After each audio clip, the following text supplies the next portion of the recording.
Hey everybody, today Rahdo talks for episode 56 of the podcast, wherein I will be all by myself because this is a special yearly episode where I talk about a whole bunch of new exciting games that will be coming out in the coming year. Happy New Year, everybody. I know I'm a little late to the party. I can't imagine I'm the first person to wish you, but I still do, in fact, wish you a very, very happy and exciting new year. I can certainly say it's exciting in terms of games because I've got 75 games I'm going to be going through at the top of this podcast. Then I'll be talking about new expansions coming this year. Then I will be doing a recap of all the previously covered Kickstarter games that I've done, which should be coming this year. That'll be a pretty quick section. And then I will end the podcast with my top 25 most anticipated games, which you might make you think, why am I not leading with that? And the answer is because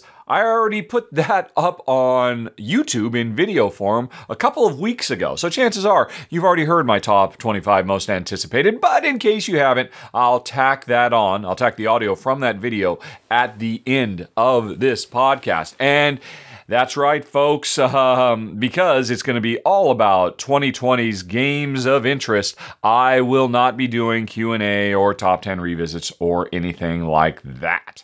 And, right, that's the sitch. And if you are ready, hold on and we'll be right back.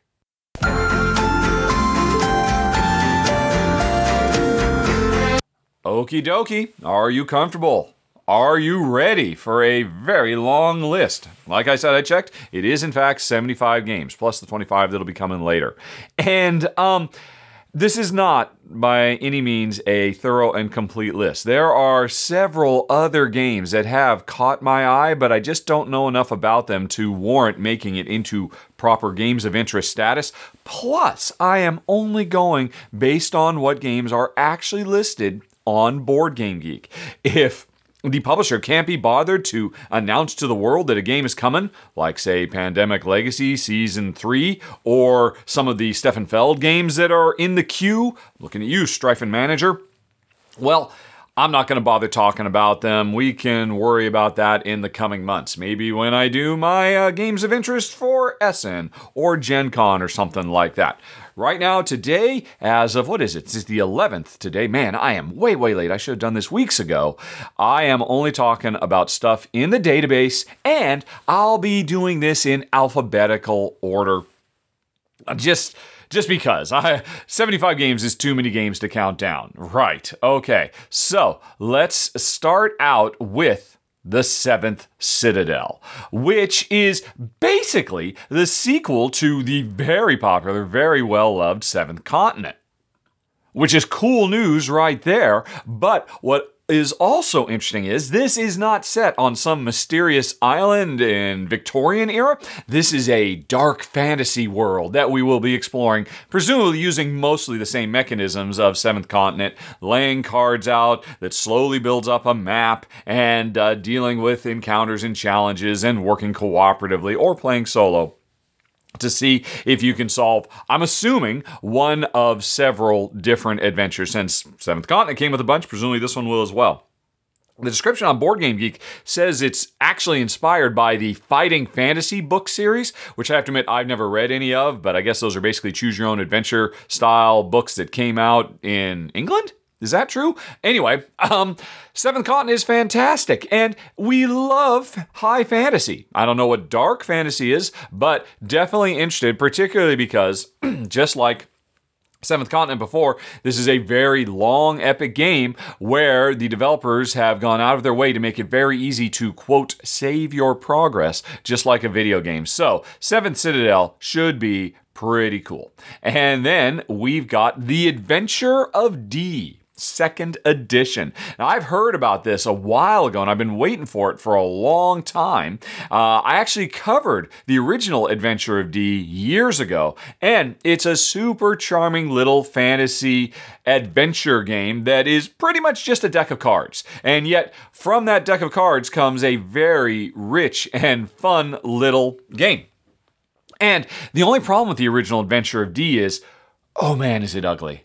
it's got to be top 5 ugliest board game art of all time. And I apologize to whoever was the artist responsible. As I understand, it was just a local friend of the designer, Jack Darwood. So, it was never much of a looker. And then on top of that, it's been out of print forever, so it's been all but impossible to get. I kind of felt bad even covering it when I did a run-through for it years ago, because even then it was hard to get. But Jack is back with a second edition. I'm going to assume a more modern and pleasing art aesthetic, fingers crossed, and I'd be totally fine with the standard game brought forward and just given, a spit and polish and a new look. But I'm also very excited about this because if you watch my original run through, you may remember in the final thoughts, I think I complained bitterly about how insane it was that the game didn't support cooperative play. It was basically a race with everybody trying to level up as fast as they could to beat the wizard in the tower. And it was fine as a competitive game, but it seemed like such a no-brainer to turn it into a co-op game using the solo rules. Well, according to the description on Board Game Geek, it will now support solo play. Hooray! I'm sorry, not solo play. They already supported. It'll now support cooperative play. Hooray! And so, fingers crossed, this actually makes it out. It's been a long time coming for the second edition of Adventure of D. Then, we've got, I'm not sure how to pronounce this. I'm going to say Agemonia. I think, or Agemonia? I'm not sure. As always, folks, you can just look at the show notes on this podcast to see how it's spelled. But anyway, I'm just going to go with Agemonia.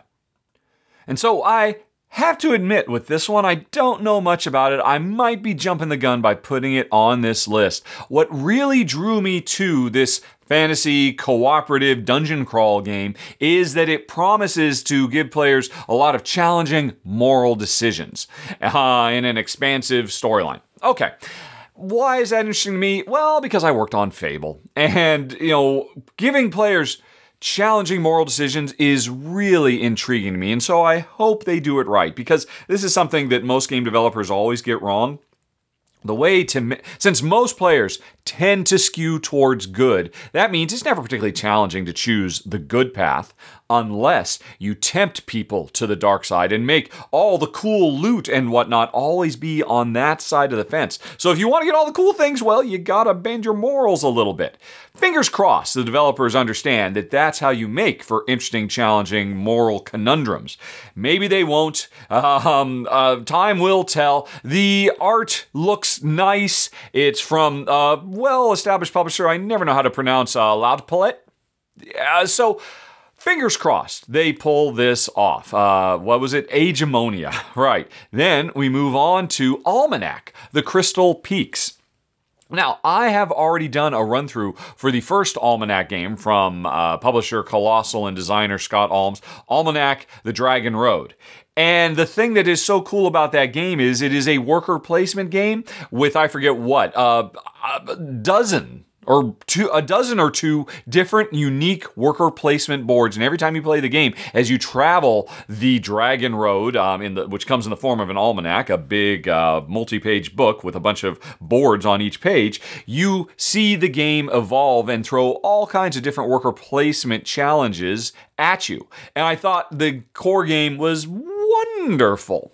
And so this is basically the sequel, and my hope is that Scott Almes has maybe approached it in a slightly different way that would solve my one fundamental issue with Dragon Road, is that it requires too much dice rolling. Way too much luck was involved with the core game for Jen's and my taste, which is heartbreaking because otherwise we loved everything about it. As you can see if you watch my run through, because the first one, Dragon Road, I think is on Kickstarter right now. So anyway, they've already announced the sequel, Crystal Peaks, and I guess it's a standalone game, which is why, fingers crossed, it maybe changes up some of the core while keeping the main core of a beautiful book of dozens of different worker placement boards that give you a unique combinatorial experience every time you play, which is why I'm excited for Almanac, The Crystal Peaks. Then we've got Alpha Quadrant. Okay, why did I put this on the list? This is going to be a tricky list, I should say, by the way. In years previous, I actually maintained a geek list where I make notes of why all these different games I'm talking about are of interest to me. I haven't done that this year because I'll be honest, I'm on the fence about not doing it at all, because in years previous, it's taken me 200 to 300 man hours over the course of the year to maintain that, that geek list, my games of interest geek list, and I'm seriously considering not doing it. But by not doing it this year, I am making it tough for myself because I don't remember why I put Alpha Quadrant. It's from a first-time designer. It is from 20th, 5th Century Games, and they really impressed me last year with a couple of games of theirs I played, most notably Space Explorer.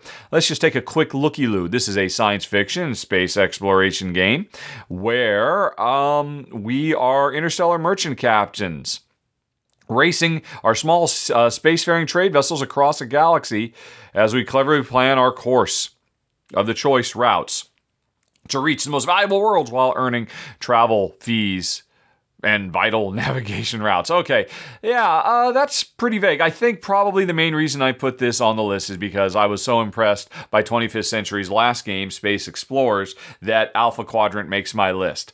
Yeah, a little vague, I know, but hey, I can only keep so much packed in my brain. Sorry, folks. That's why I should take notes. Anyway, though, let's move on to Boomerang Australia. Now, this one I definitely remember. I've already done a run-through for Boomerang. It is a card drafting...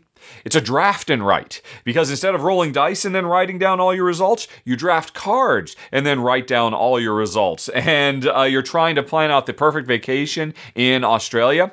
And we love Boomerang. It was totally a keeper. Very, very cool. Might make my top 10 card drafting games of all time if I were to do, what is that called? This Seven Wonder style card drafting. But anyway, I'm very excited about this because, as I understand it, Boomerang Australia is basically the same game. It's just gotten a huge makeover because the original Boomerang was brilliant gameplay, but so-so in terms of presentation. It was not a very pretty looking game, and from the art, it looks like this new one, it will look as good as it plays. And so hopefully Boomerang, or now Boomerang Australia, will find a wider fan base, because the core game, it is so brilliant, mixing the writing of roll and writing with the card drafting of, say, Seven Wonders or Sushi Go. Neat, fun, cool game. Very excited for Boomerang Australia. Plus, who knows, maybe they'll even update the gameplay a little bit too. Anyway, moving right along, we've got Brasil. I thought about not putting this on the list, in all honesty, because I think I have mentioned this in my most anticipated games for the last 3 years in a row. This thing has been in development from Nuno Santiero and Paulo Soledad, the design team behind Panamax and Madeira and plenty of other games besides. And from publisher What's Your Game, one of my favorite publishers. Hopefully this is finally the year that this super monster heavy game about gold mining in 18th century Brazil finally comes out. But who knows? In my top 25 games, where, spoiler alert, if you haven't already watched the YouTube video, they have another game coming out called AI, which is basically a heavy Euros about artificial intelligence. So maybe Brazil will make it this year, or maybe all their focus will go to that one. I don't really know, but I feel honor-bound to play this game. It's taken so long for Brazil, that's Brazil with an S, to come out, and maybe 2020 is the year. Okay, then we've got Canopy. Oh man, I'm looking at the box cover right now from Vincent Dutray. This is going to be some beautiful, beautiful artwork. Now, as for the gameplay, I have to admit, I don't know that much about it. This is not the first time that I have gone on ahead and just thrown a game on my list solely because of Vincent Dutray's wonderful art. But this is I think it's a card drafting game, about trying to basically build up the strongest jungle ecosystem and trying to find symbiotic relationships between the plants and animals, all the different flora and fauna of the wildlife. That sounds like a lovely bit of subject matter. It's going to have gobsmackingly gorgeous art. And, probably going to be a really sharp game. And I don't know, I'm a little nervous about this because these days, just even thinking about the rainforest is so depressing because of what we're doing to this world. But still, I am definitely going to seek out Canopy, especially because it's a 2-player only game, oddly, or at least that's how it's been listed on Board Game Geek. And so that's definitely something that's bound to attract my attention as well. Okay, that is Canopy.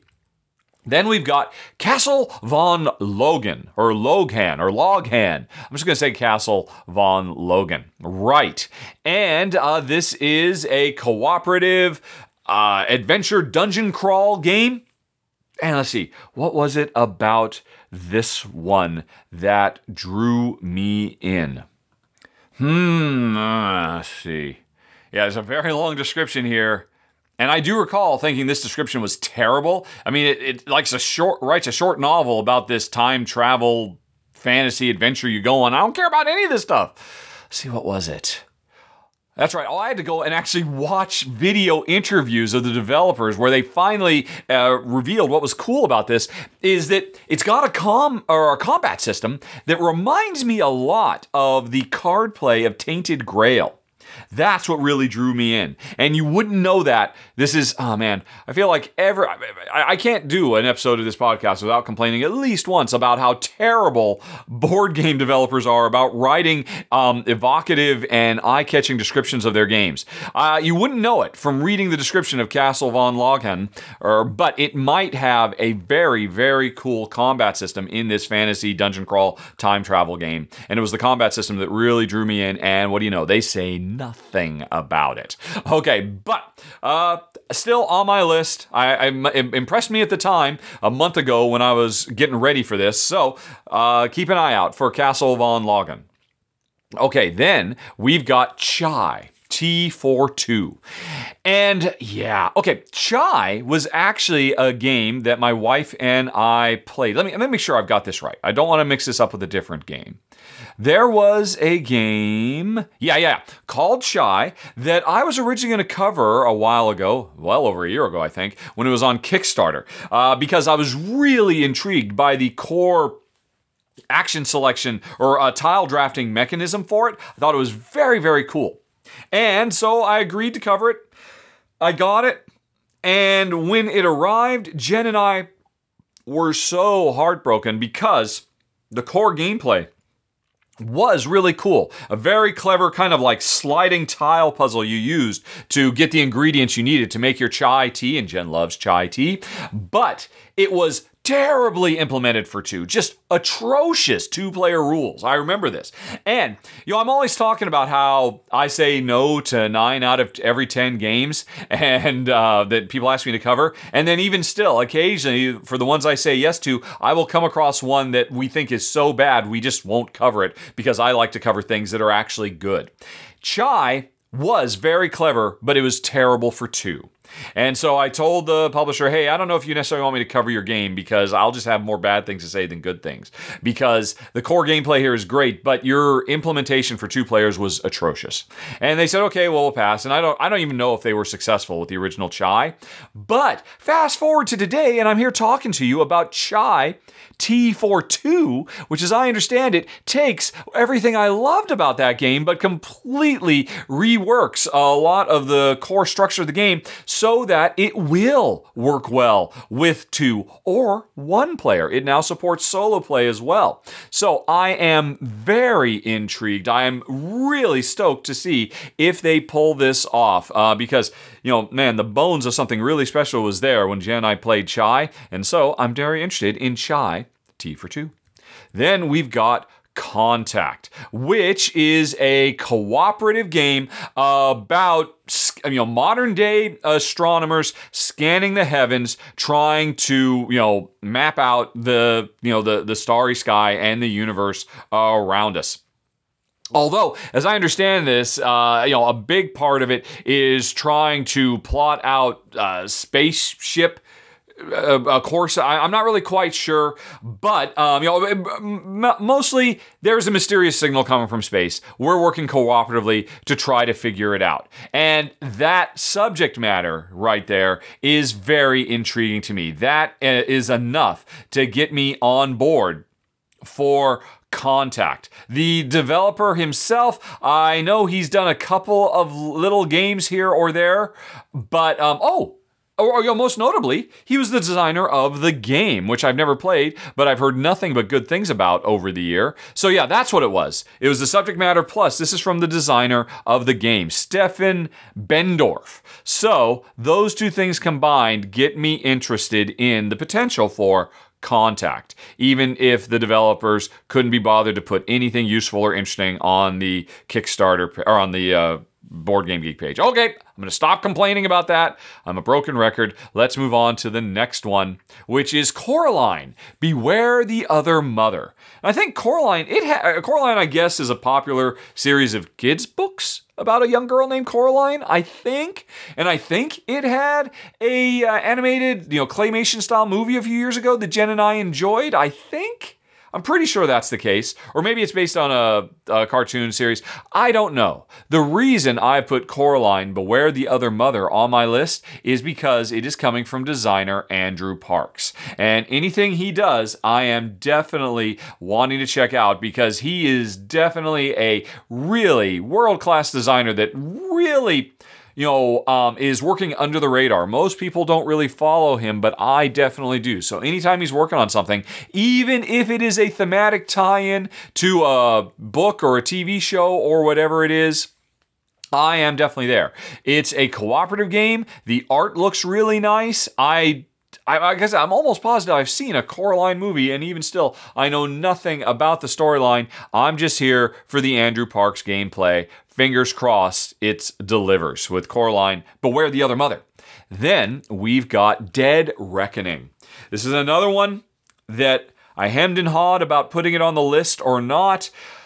Why would I put it on the list? Because it's from John D. Clare. And can I tell you how much Jen and I love Mystic Vale and how super duper impressed we are with what was the other?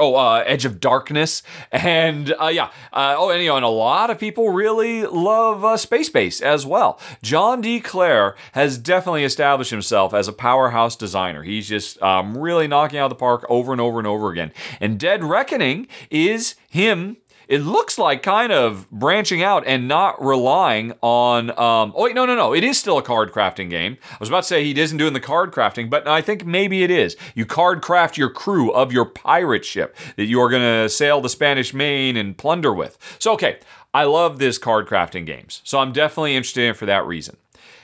There's all upside to this because I love pirates as well. There's only one bit of downside, which is... apparently, it does feature the ability for players to directly attack and plunder each other's ships. My hope is that the game is designed in such a way that you never feel obligated to do that you always feel like you have better options. Because, heck, there's so much here. There's a cube tower. He loved the cube tower in Edge of Darkness so much, he's bringing that back. He's doing new stuff with card crafting. It's pirates on the high seas. I love all this stuff. Please, John, don't make it too aggressive and cutthroat. I know it's appropriate for pirates to be cutthroat, and I'm being very selfish by hoping that you didn't go too far down that road. But we will see. Time will tell with Dead Reckoning. Then we've got Deckscape, Escape from Alcatraz. Now, I already mentioned the other announced Deckscape game that's coming out in my top 25, Deckscape Duel. That one I rated higher because that one looks like it's fundamentally changing the core Deckscape formula by turning the escape room format into a competitive game instead of a cooperative game. I'm intrigued by that. That made my top 25, but I'm still also keen on Deckscape, Escape from Alcatraz, and I'm assuming it's going to continue the greatest strength of Deckscape, which is always the fact that they do a better job of thematic integration of puzzles into narrative than anybody else doing escape room in your home style games. And Escape from Alcatraz, that's an awesome subject matter, but what's even cooler, the description here talks about a significant portion of the gameplay in this comes down to deciding which prisoners we are going to try to enlist the help of. So there are moral decisions. Okay, well, you might be really helpful, but I don't think I should help you break out. You should definitely stay in prison. That's intriguing. A moral compass brought into an escape room. I don't know if that's really what's going to happen, but I'm excited for Deckscape Escape from Alcatraz. Then we've got the Defense of Procyon 3. And no, I don't believe there was a Procyon 1 or 2. That's just the third planet in the Procyon system in whatever this big, epic space saga game is going to be. And as I understand it, this is a big, epic, intergalactic sci-fi war game. I mean, heck, it says war game in the description. So I was originally going to completely pass this one by, completely ignore it altogether. But the designer, Dave Turczi, Dave is one of my favorite designers. He's a great guy and just so clever. And every time he does a new game, he does something completely different and fresh. He does not exist in a rut. He is always challenging himself to come up with new things. When he found out that I had skipped over this, he contacted me directly to assure me, and he knows me very well, he knows my taste, to assure me that this would be a game that Jen and I would enjoy. So I don't know. Heck, the description here talks about how it comes with a 2-player variant where the players focus on ground combat, while space combat is abstracted away into a simple game of risk management, which, by the way, maybe hints you to what one of the things that makes this game so cool. It is a asymmetrical battle game, and, there's multiple fronts on the surface and in orbit. That's all very, very cool. Again, I was going to pass over it because it sounds like it's a war game, but Dave promised that this would be one for me and Jen. Is he a liar? We'll find out in 2020. But that, folks, regardless of whether it works for me and Jen, I'm sure the Defense of Procyon 3 will be a very cool game because Dave has not let me down so far. Then we move on to Dice Quest, which there is almost nothing said about it. It's from publisher Bombix. There's no pictures. It literally has a 1-sentence description. Draft special powered characters and dice to score points and travel through the land to reach landmarks. I think you know what I have to say about that, so I'm not going to say it. There's only one reason this thing makes the list, and it is the designer, whose name is very, very, very French. Cedric Chaboissy? I don't know, Cedric. I don't know how to say French names, especially ones with multiple, long, complicated syllables. Anyway, in case you don't know who Cedric is, he's, was he the designer or co-designer of Lewis and Clark? And let me look. I'm just going to check that. Nope, yeah, the designer of Lewis and Clark, which was an incredibly brilliant design. You can go back and watch my original run-through. I was so blown away by how fresh and original and wonderful that game is. And I think this is his first... Well, no. He did Discoveries. He did Discoveries. He's got another game coming out in 2020, which I'll be talking about in a little while, which is also on the list. But so he's been, off the radar for a little bit. He did this Eyes on the Prize. I don't know anything about that. But Lewis and Clark is one of the greats. And, just based on that and that alone, that makes anything Cedric is going to put out something to watch for, even if the publisher can't be bothered to tell us anything about it. And that, folks, is why I have put Dice Quest on my list. It might have made my top 25 if there was any kind of description about the actual game itself. But time will tell. We'll have to wait and see for Dice Quest. Then we've got Excavation Earth. And, folks, I'm back to the Dave Turczi well once again. And by the way, not for nothing, there were several Dave Turczi games coming out in 2020 in my top 25 as well. This is going to be the year of the Turczi. With the Procyon and all the other ones. But for personal reasons, Excavation Earth might be his most important one because this was a game he has co-designed with his wife, Wai Yi, who is a very nice lady who I met once, I think. And So, Dave and his wife have come up with it's kind of a fantastical science fiction game about colonizing a new planet. Getting to the planet and then, excavating. Excavating for artifacts, looking for, dealing with the local aliens and getting artifacts to sell on the market and stuff like that. Honestly, I haven't looked too much into it because, hey, I trust David. I think I mentioned that a little bit ago. Now, as excited as I am about all this, there is a sad side to this story as well, which is I believe Dave and YE have since separated. So, while this is supposed to be a glorious, wonderful story of marital bliss. Apparently, as I understand it, don't worry, folks, it was an amicable split. They realized that they just weren't necessarily a good fit, and I believe they're still on good terms, which means I guess they're still working on the game together. So there's a little bit of behind-the-scenes TMZ-style drama to what I expect will be a nice, solid, sharp game, Excavation Earth. Then we move on to Fairy Trails. This is from Uwe Rosenberg. Done. Okay, that's all you need to say. Although, there is more to say. This looks like it's definitely a lighter game. This is not one of his big, heavy, big box Euros. This is more along the line. It's a tile laying game where the tiles we lay down are making a road network through a magical forest, I guess. We're basically creating fairy trails by laying these tiles down and making roads that connect and, build routes for success. I don't know.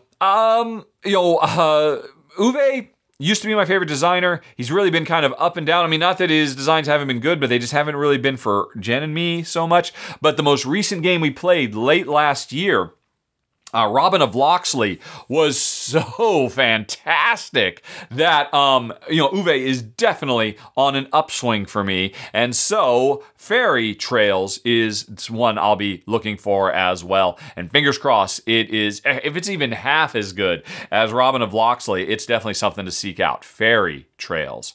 Then we've got The Foundations of Rome. And this is a city building game in ancient Rome.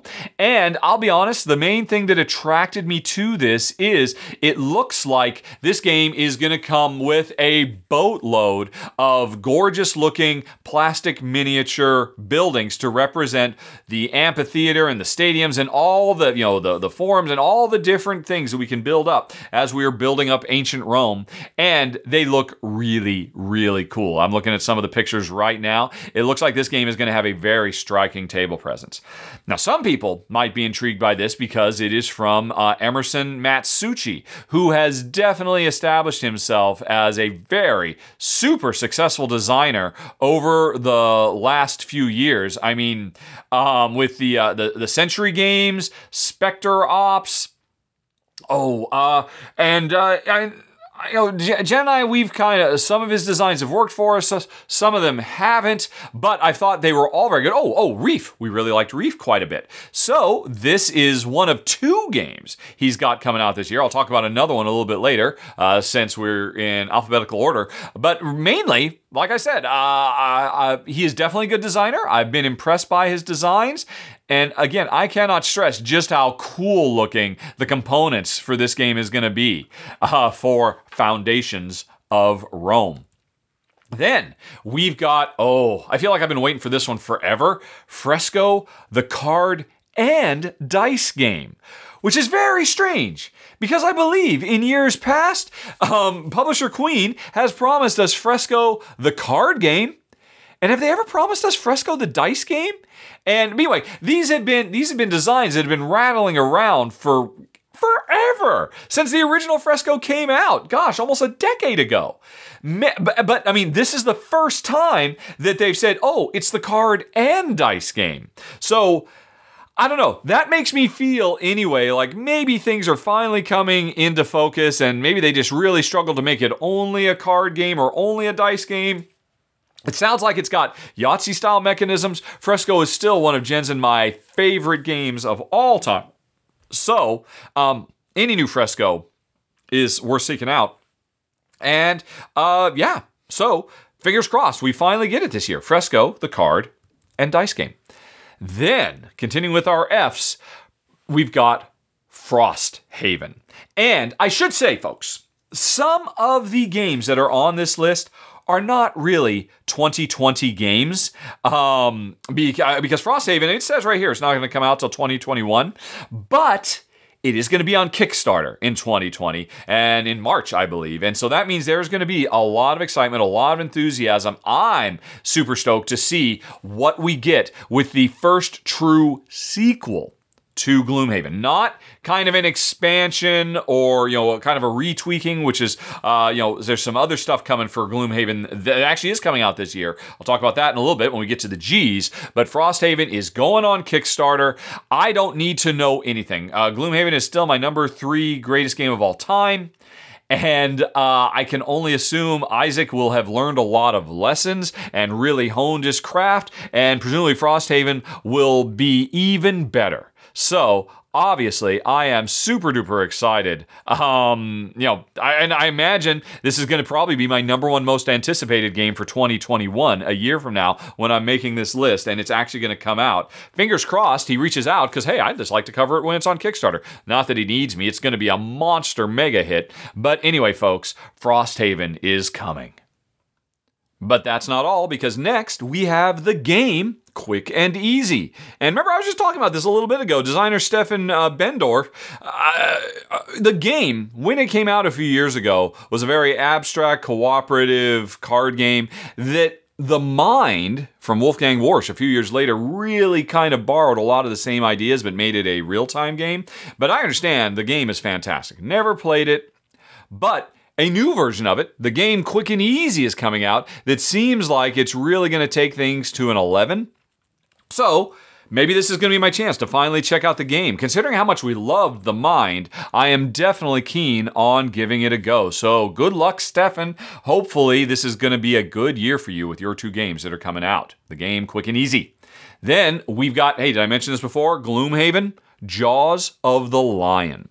So, this is not an expansion. This is a standalone game a stand adjacent game. This is basically set in the same time and locale as Gloomhaven. You can buy it kind of as an expansion for Gloomhaven, because it basically gives you a bunch more playable characters, a bunch more items, a bunch more adventures and whatnot, but you can also just pick this up as a standalone. And I think that bodes well for a lot of people, because the whole point of Jaws of the Lion is that while it does not compromise on all the complexity and depth and wonderful gameplay of Gloomhaven that's made it one of Jen's and my favorite games in our entire lifetime, this Jaws of the Lion, the most standout thing about it is, if you are new to Gloomhaven, and trying to play regular Gloomhaven if you're a noob is a very daunting task. There's so much going on, so much to keep track of. It is totally getting thrown into the deep end of the pool. Gloomhaven Jaws of the Lion does not do that. I don't remember how many are there 10 missions here, or maybe there's more? No, 25 scenarios. And I believe of those 25 scenarios that come in this game, the first 10 are designed to slowly introduce players to more and more and more complexity. So the first adventure, you're just learning how to play the cards and make the decision about the top and the bottom, and more complex stuff comes in over time. I think that's fantastic, because by the time you have finished those first 10 missions, and then you've still got 15 more to go, don't quote me, I might be wrong on those numbers. It does say 25 scenarios on here, but I don't know how many of them are actually intro tutorial-y sort of ones. But once you've made it through there, you're ready for the big leagues. You're ready to get the big Gloomhaven box and continue having adventures for literally years to come.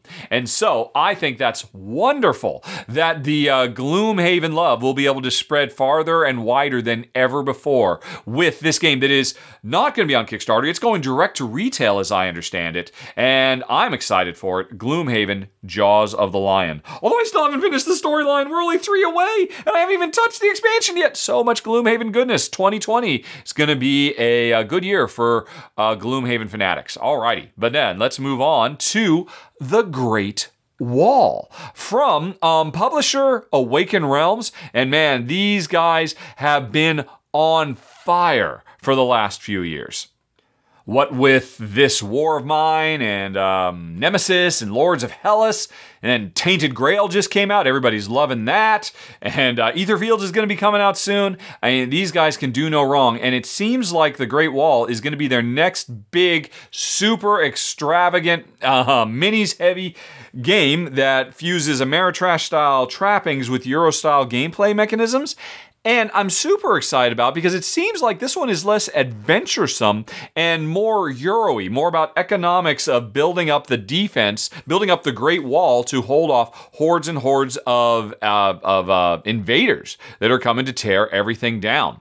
So this is a bit of a shift for them, focusing on, I believe, real historical settings, not fantastical fantasy stuff, and more Euro-y, less adventure-y stuff.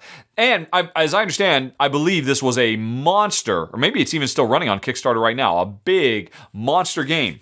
Now, I didn't cover it like I've covered a lot of their other games. They did reach out to me, but they told me, hey, we'd love you to cover it like you've covered stuff in the past, and I'm really keen on giving it a go. But they admitted, right now, our 2-player rules need a lot of work. And they would have recommended if I was going to cover it, I'd have to play it as a 3-player game. And I told them, not going to happen, guys. And so they moved on. Although, can I just say, I so respect them for that. I would love more publishers to just be open and honest about the strengths and weaknesses of their game instead of just trying to, sell me on everything. And, often I'll read the rules and I'll say, yeah, this sounds really good, but man, this sounds like it'll be terrible for 2. No, it's great for 2. We play it all the time. And like, no, it's not. I can tell it's not. Kudos to Awaken Realms for recognizing that at this point anyway, their 2-player wasn't ready for prime time, so that's why I don't know much about it. That said, I have confidence they will pull that together in time for the retail release, which should be coming out this year. And it looks like it's going to have amazing production values like all their other games, and fingers crossed, very sharp gameplay as well with the Great Wall. Then we've got Hamlet. And no, Shakespeare fans, it's not that Hamlet. This is a little village building game. And the reason it is on my list is because it is from designer Dave Cheerkop. I love Dave. I love his designs, and I love him. He's a friend of mine from Malta. He finally got off the island, made it into the big leagues. He is now a designer working for the makers of the Witcher video game series. But even though he's gone into the digital realm, which was kind of his dream, he is still producing analog designs on the side. And man, Jen and I love And Then We Held Hands, and we are so in love with Pursuit of Happiness. Love it to pieces. And so, Dave doing a little village building game that, interestingly, probably the most thing that jumps out at me most, besides Dave's name on here, is that it doesn't have a grid.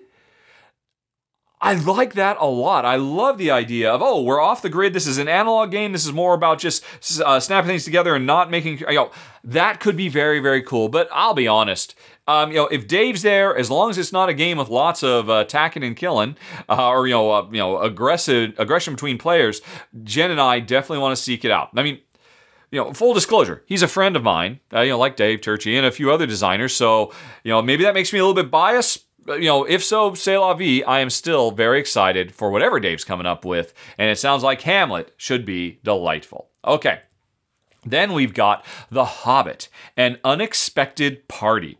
And now, there are 3 things that made me must play. In fact, this one is very, very close to being top 25 potential.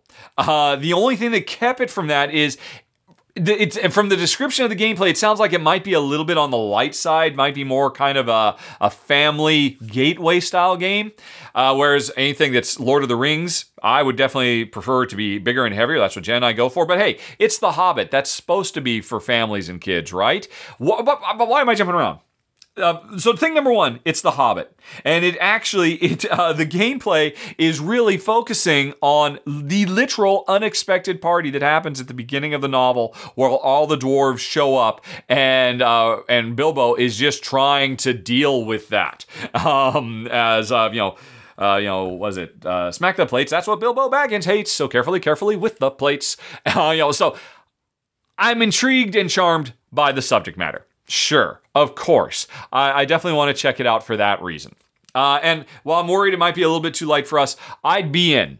But that's just the beginning. Thing number 2, it is from designer Jarrett Gray, who is one of the co-designers of Endeavor Age of Sail. And I'm like, whoa!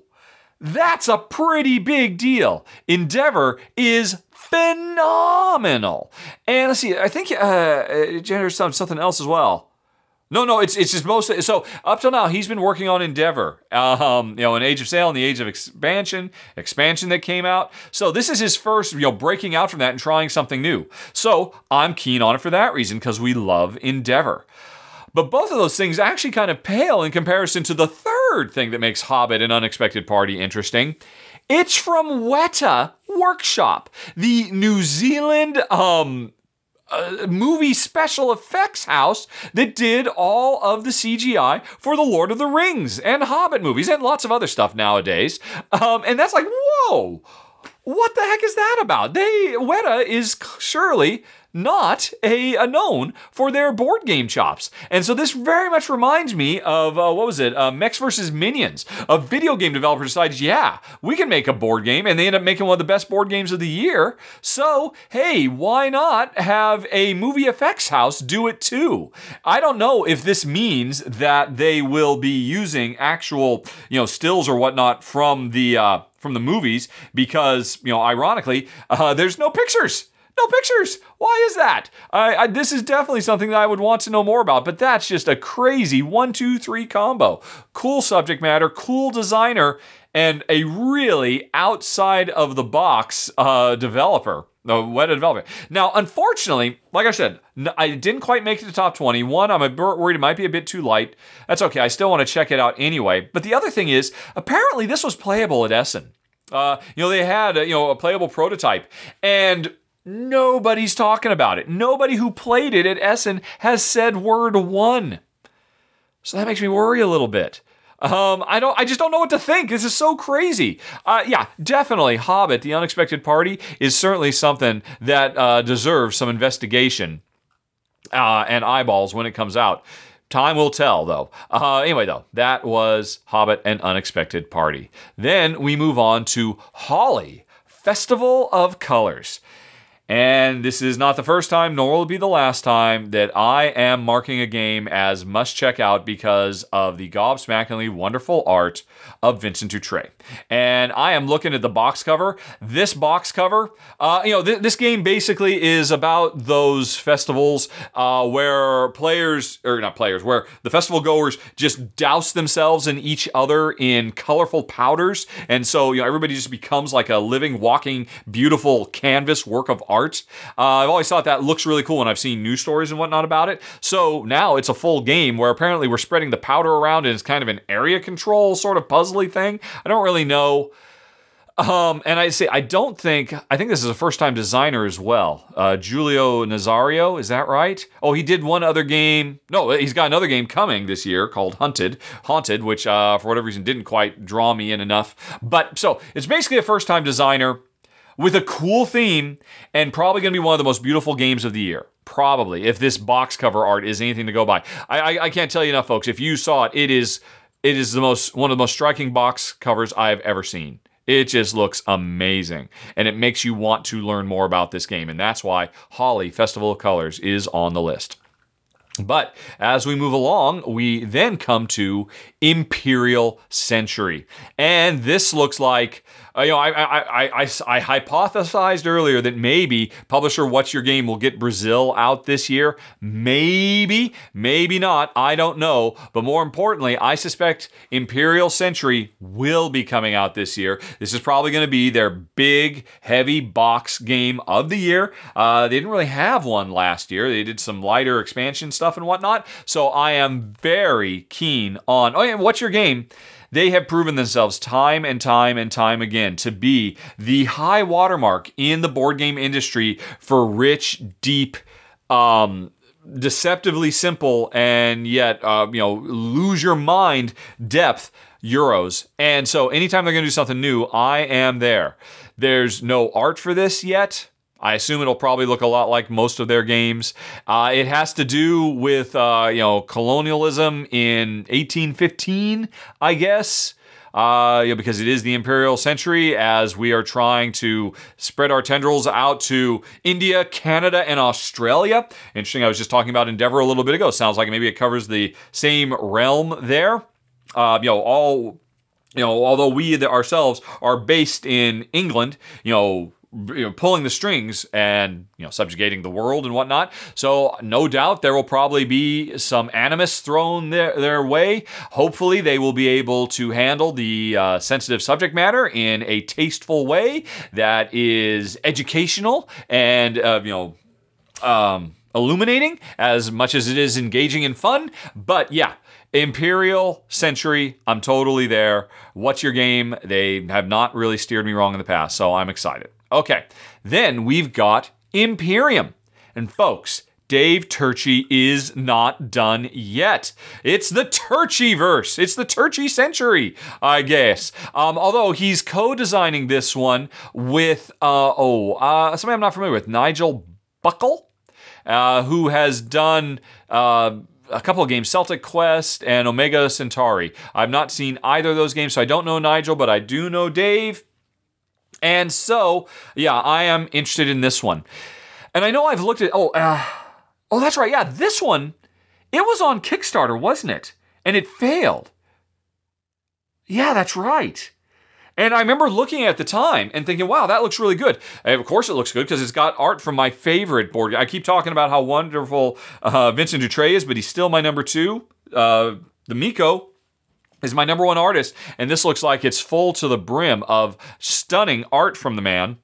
I'm looking at some of the card art, it just goes edge to edge. I remember thinking at the time when I looked at this to see if I would cover it when it was on Kickstarter, that there was probably a little bit too much player versus player head-to-head stuff. It's a strategic civilization building game in the era of antiquities. And, with tons of asymmetry and, player powers and stuff like that. So I'm sure it's all very, very good. I remember passing on it originally because it was too aggressive. But I put it on the list anyway because look at this art. Oh my gosh, it looks so good. And, I don't know what's going on. I mean, I don't know if it is even actually coming out because, like I said, I think it failed on its Kickstarter. But fingers crossed it's coming anyway. I don't know. But it is something, I mean, again, Dave Turczi and the Miko, that's a great combination. No offense, Nigel. I'm sure you brought a lot to it. Heck, it's probably your design and Dave's working with you. I don't really know. But I will keep Imperium on my list, even though, like Frosthaven, and what was the very first one I talked about at the beginning of this whole list? Seventh Citadel. It's officially a 2021 game, but I'm assuming we'll see all of these games on Kickstarter in 2020, and so that's why I'm calling them out. Okay. Moving right along, we've got In Too Deep. And this is the next game from new publisher, Burnt Island Games, who totally knocked it out of the park. Man, I keep coming back to Endeavor. Age of Sail. Their Endeavor Age of Sail was phenomenal. Their follow-up, which I covered on Kickstarter last year, what was it, Kings of the Undermountain? Is that what it was called? Let me look that up just to be on the safe side. I know it was Undermountain.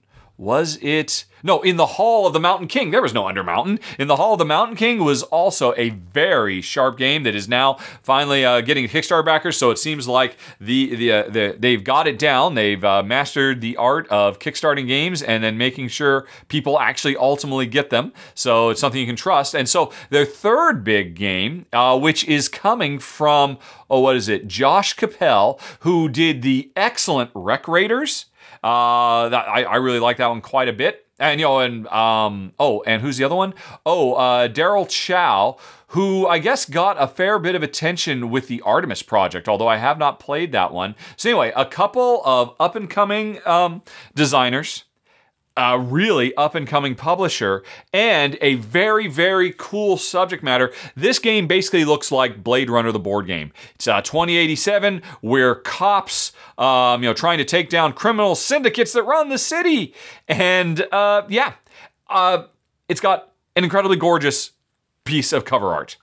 So that's those three things that have made me put In Too Deep on the list. There's really nothing much here about gameplay.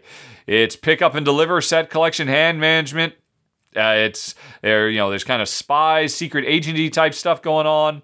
There is one interesting description here about we are working undercover. Working within the syndicate, trying to, and if we make too many arrests, it could blow our cover. So that's an interesting idea. Being an undercover cop in a futuristic Blade Runner style universe, that's intriguing. But there's a lot of other stuff, even more important, that comes into sharp designers, sharp publisher. Sounds like a sharp game, In Too Deep. Then, moving right along, we head on to Jodhpur, I guess. I don't know. We'll say Jodhpur. So here's the thing. Jaipur is phenomenal. One of the best two-player games ever. It's kind of hard to top it as a great, couples two-player game. And so the designer of Jaipur, last year, he had a couple of sequels. He's working with co-designers on them, that they're following the same basic setting, but coming up with different styles of gameplay. And one of them came out last year. I don't remember the name of it now. It breaks my heart. The publisher never sent me a review copy. I definitely want to review it because Jen and I love Jaipur so much. What was the other one? Oh, it's Encore. I haven't played it. It did come out last year. And now the third in what sounds like basically the Jaipur trilogy, Jodhpur, is coming out. So, just like I want to play Encore because I love Jaipur so much, I want to play Jodhpur as well. It's tile laying. I love tile laying, one of my favorite things. Jaipur is great. Space Cowboys, the publisher, tends to make really solid productions as well. So that's a lot of stuff going for it. Jodhpur.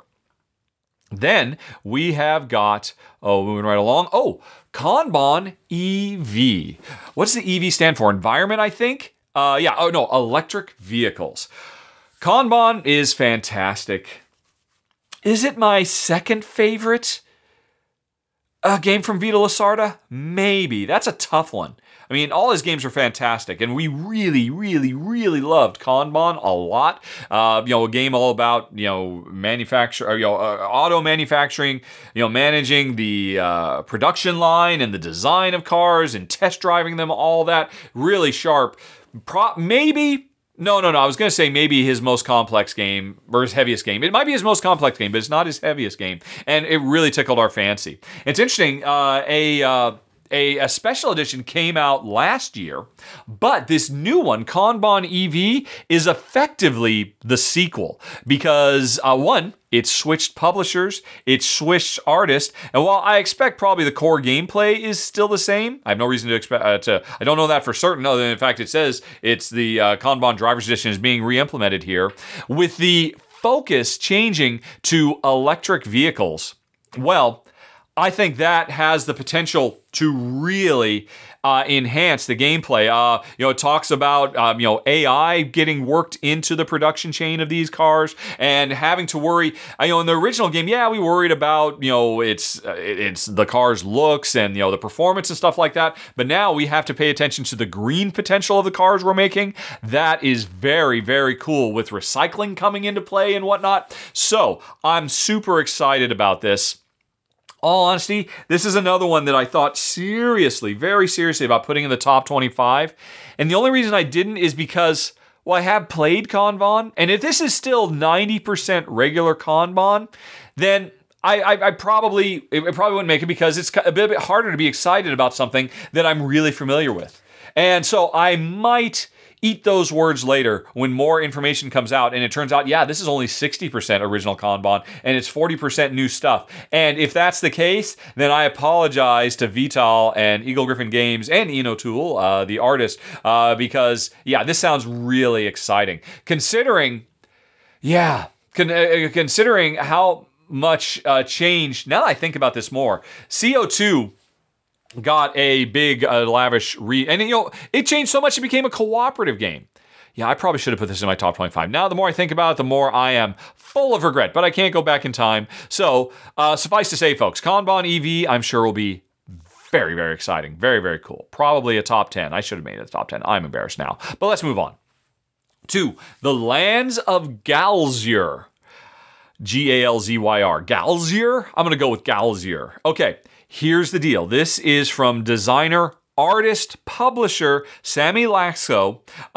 He's one of the only people in the industry who's basically successfully pulling off a Lockett, a Ryan Lockett style where he does everything. He designs the games, he writes the games, he does the art for the games, and he runs a little pretty much one-man publishing thing to put the games out. And what are his other games? It's the Dale of Merchants series. And this new game is set in that same wonderful anthropomorphized fantasy animal kingdom. And it's now, taking all those wonderful, smart animal races out of their merchant trappings from Dale of Merchants and creating a big, persistent world adventure game. Think Seventh Continent style stuff, but with adorable furry creatures going on adventures and whatnot. I'm really excited for this because, Sammy, I love the idea of, just this kind of one-stop super shop, Renaissance man style approach. But hey, his other designs have been really great. I'm a little bit nervous about this. What kept this out of my top 25, because originally it was going to be my top 25, is when I learned it has roll to resolve combat. Sigh. That's unfortunate. That might knock it down. Well, it did. It knocked it down a few notches for me. Kept it out of the top 25. Because originally I was totally going to call it out there because I'm very keen on the lands of Galzyr. Then we've got Legend Raiders. And what was it about this? Oh, I think this one, it was the designer pedigree. Let me look up these two guys. Francesco Testini, who, that's what it was. Francesco Testini, and also working with Dario Mazzarenti, who was a first-time designer. Okay, I don't know Dario. Dario, I'm sure you're great, but what I'm really excited about is the fact that this is the next big box game coming from Francesco, because his last game was Xi'an. And I did a run-through for Xi'an, which was an amazing little Euro. So good. One of the, every once in a while people ask me, what's that term? Uncut Gems? No, that's the movie with Adam Sandler. The game that everybody should play and everybody missed, that's what Xi'an is, which is Xian. Amazing game. Go watch my run through if you never did, and then see if you can seek it out, because it is such a sharp design. And so, Francesco deserved a lot more attention, and I'm hoping his next game, Legend Raiders, gets it. Certainly, I think it has more chance to break through, because it looks like, from the art, kind of a Indiana Jones Tomb Raider style adventure game. Set collection, finding treasures and, ruins and all that kind of stuff. The subject matter is fine. The art looks nice, but it's really Francesco as his follow-up to Xi'an, which is just so amazing that I have to check out and see what else he's got up his sleeve. Hopefully he's not a one-hit wonder. I suspect he won't be. Legend Raiders will let us know.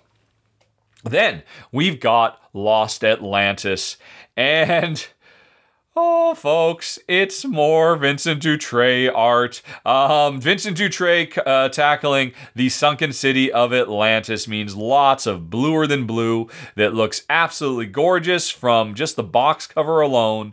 And yeah, that's it. That's what brings me in. The designers, they've done a few other games. I'm not really familiar with any of them.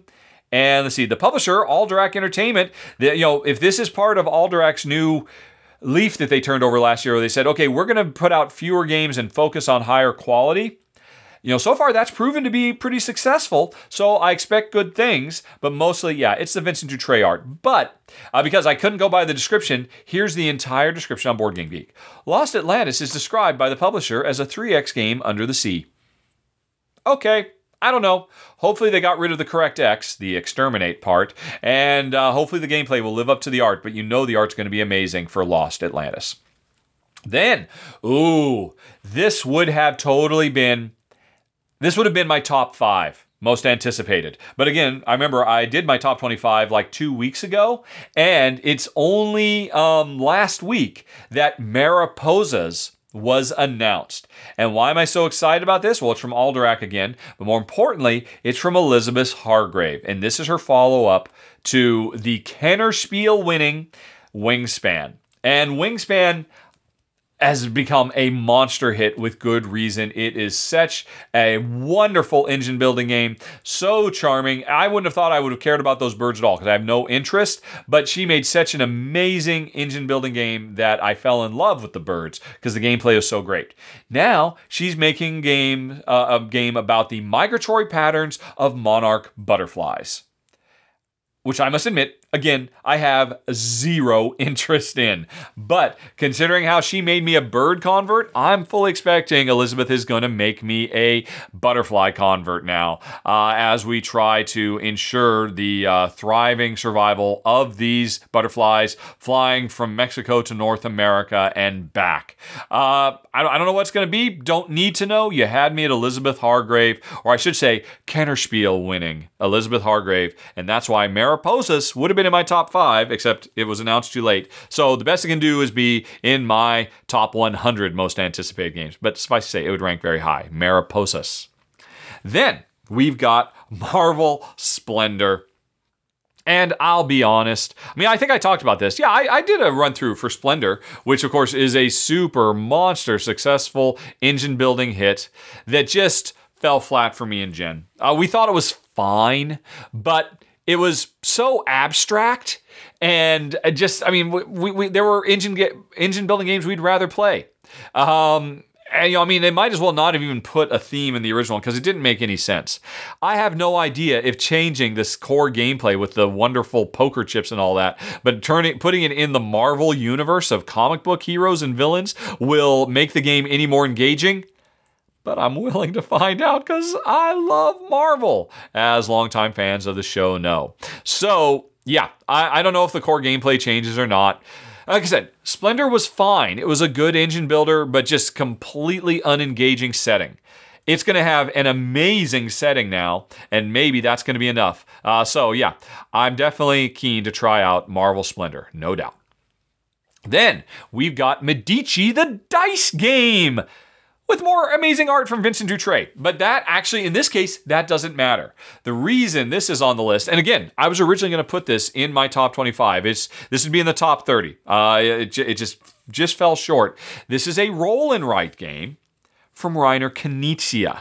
And whenever Reiner Knizia tackles a new topic, a new subject matter, he always comes at it from a different perspective. The first time he did a deck building game, he gave us, El Dorado, and that is such an amazingly fresh and wonderful take on deck building. So I'm expecting something special and fresh and different applied to roll and write. But hey, on top of that, it's got art from Vincent Dutrait. And more importantly than either of those is the fact that the recent redo from Grail Games of Medici was fantastic. And then Medici, the card game, was amazing. Jen and I loved it to pieces. So much so that it killed Medici. And so now Medici's getting the triple threat. They got the base game, and then the card game, and now the dice game. So I'm going to have to be there because I got to try all of these. And like I said, Reiner Knizia doing a roll and write with art from Vincent Dutrait? Yes, please. Okay, after that, moving along, we've got, I want to say Menestrels, but it's spelled funny. It's Menestrels, although it is about medieval era minstrels. It is from designer Bruno Fedudi, who is certainly one of the most respected modern board game designers around, although we haven't seen much from him in recent years. But I'm very excited about this one because he has teamed up with first-time designer, was it Sandra Petrini? And the thing about Sandra is, she is a real-world scholar, academic, who studies the lives of medieval-era minstrels. So, her bringing the historical knowledge and chops, Bruno bringing the design chops, and David Cochard, who I not too long ago listed in my top 10 favorite board game artists of all time, bringing gobsmackingly beautiful art. That is a nice triple threat. That is a great combo, and that's why I am expecting big things from Menestrels. Or Minstrels. Menestrels. Menestrels. And yeah, that's why I'm excited for it. But are we done with M's? No, we are not. Next up, we've got Emerson Matsuuchi. I said he'd be back. He is back with Metal Gear Solid, the board game.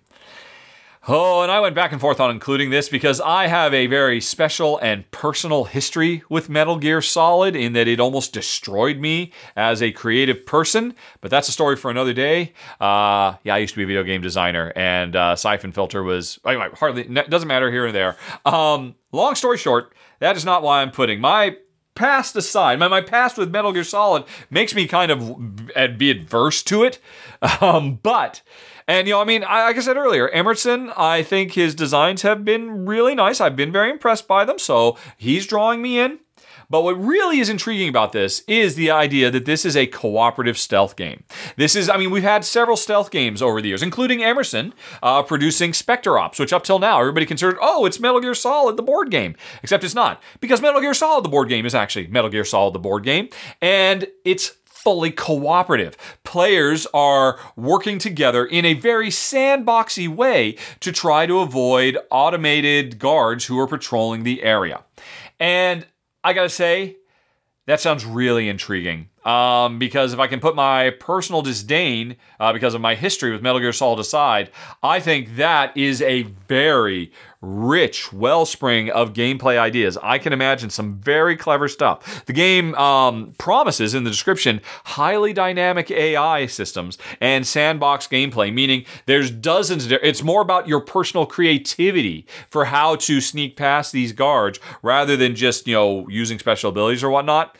And that's certainly true to the original video game. So I am definitely on board, in spite of myself, for Metal Gear Solid, the board game. Oh, I can't believe it. It makes me feel dirty, but gotta check it out. Okay. And next up is Moonflight. And this is a deck builder from, I think, a first-time designer. I'm not sure, but it has a very interesting twist I like quite a bit. Obviously, like deck builders, you're going to be grabbing new cards, putting them in your deck to give yourself new powers so that you can get victory point cards and put those in your deck. And like Dominion, as you might imagine, those clog up your deck. And so you've got that fundamental issue that, Dominion established and works really, really well in a lot of games. Here's what makes this game different. It's a deck deconstruction game, like Dale of Merchants or Valley of Kings. And which means you are spending as much focus building up your deck as you are pulling stuff out of your deck. But the extra twist is at the end of the game, you don't score all the cards in your deck. You only score the cards that are in your final hand. And so I don't know how that's going to work, but I'm really intrigued by that idea. That is a very cool idea that as As I anticipate the game is coming to an end, I'm trying to ensure that I've just got nothing but scorecards in my hand. But that means I can't do anything. And what if the game doesn't and it keeps going? And so you get this fundamental pressure of, I've got it, but we're not ending now. And okay, so then these are all going to get discarded. Now all my other stuff comes in. That's really intriguing. At least that's me imagining what might be. I'm not sure how it will work, but like I said, that is a very cool and fresh idea. So Moonflight is definitely one that I would want to check out. Alrighty, then we've got The Mountain. This is the latest game from Grana, who are, forever in my heart because of CV and Capital, although now it's called Warsaw City of Ruins. They've done a bunch of other games, but CV and Capital were both phenomenal designs, and this looks like it's going to be their main focus game of the year that they're going to try and put out. I don't really know the designer. He's done several things, but I'm not really familiar with his work. And the gameplay itself is about dwarven miners, mining in the mountain, which is the name of the game. And actually, I don't know if I've actually read this. It seems like there's actually a fairly decent description here. Right, dwarf guilds work in the mine, get them all kinds of resources to build infrastructure in the mine, to fulfill cards with architect goals, collect those cards, exchange resources. Okay, yeah, it's probably a pretty straightforward set collection thing. I don't know. The main thing is publisher Grana has definitely done enough fantastic work that I'm keen on trying them out. So, a dwarven fantasy mining simulation called The Mountain from Grana. Yeah, let's do it. Then, Okay, we're finally made it halfway through. We're on to ends now. Hooray! With Nevada City. And so this is coming. Actually, I thought it was going to come out last year, but it looks like I guess it didn't quite make it. Yeah, it's a 2020 game now. It is from Rio Grande Games. And this is a worker placement game where players control a Western settling family, ma, pa, son, and daughter. And, each one of these characters is a worker that you can send into town to, do various frontier survival type things. But as I recall, because I got a brief intro to this at Board Game Geek Con in November, the thing that probably jumped out at me the most is that you're not just limited to those 4 workers. There are townsfolk you can hire every round, and they all have access to different abilities. So you want to hire the right people at the right time. But at the end of the round, any of the townsfolk, or the folks looking for work who weren't hired, they get kind of rowdy and start looking for trouble. And so now you've got this extra thing of trying to have to put on your sheriff's badge and keep them under control. So I thought that was a really interesting idea. All these specialized workers who could basically turn into a problem if you don't hire them. But then on top of that, if I recall correctly, you can have Pa, or you can have little Billy and little Jane, 2 of your workers, you can get them married to some of these townsfolk and expand your family in that regard. So there's a lot of really cool ideas here. I remember being pretty impressed when they gave me the quick tour. So I'm looking forward to checking out Nevada City, definitely. Okie doke. Then we've got, how the heck do you pronounce this? Nidavellir, or something like that. It's a dwarven kingdom that's threatened by the dragon Fafnir. And, right, basically, we are elves having to deal with the fact that it looks like there is a dragon on its way. And so we have to build up a fighting force to defend ourselves. And yeah, that's all fine. It looks like the art's pretty nice too. The main reason I'm intrigued by this is the designer, Serge Leggett, I'm not sure. He's a French designer, and he's predominantly worked with other designers, most often Bruno Cathala, but I have been impressed by some of his designs. Cargo Noir is a criminally underrated game. Jen and I love that one to pieces. And, he co-designed Mundus Novus, which is one of Bruno Cathala's best games as far as I'm concerned. So, he worked on Shadows over Camelot, which of course is one of the premier co-ops of all time. So, I would love to see Serge get more more of his own limelight instead of just like always being, he's Bruno Cathala's co-designer. And so he's doing this by himself. It sounds like the mechanisms are sharp. And so, yeah, bring it on, Serge. Bring us the Nidavellir. Will you? I hope so. I'm looking forward to trying it. Okay. Then we move on to No Dawn, which is the latest game from Colossal Games. Who have really been on a tear. Although I guess they've run into some problems as well. I'm not really quite sure. I have to admit, I haven't really followed too closely on that. But No Dawn is a cooperative fantasy deck building worker placement game. And that's a nice combination of stuff to my taste. So I'm definitely interested. From the description, it almost kind of sounds Robinson Crusoe-ish in that, we are doing worker placement to basically build up the defenses of the town that we're trying to protect from the onslaught of monsters or whatever that are coming for us. But it talks about how players can place their own workers, or you can place workers in communal spots so that players do stuff together. Again, very Robinson Crusoe-ish. Yeah. And the description here doesn't go into too much detail. It talks about dynamic difficulty level increasing in, multiple campaign scenario stuff. Sure, that's all fine. I'll be honest, mostly I like deck building, worker placement, fantasy stuff. So this would not rate very high because there's just not enough information there yet, but there's enough for me to be definitely interested in No Dawn.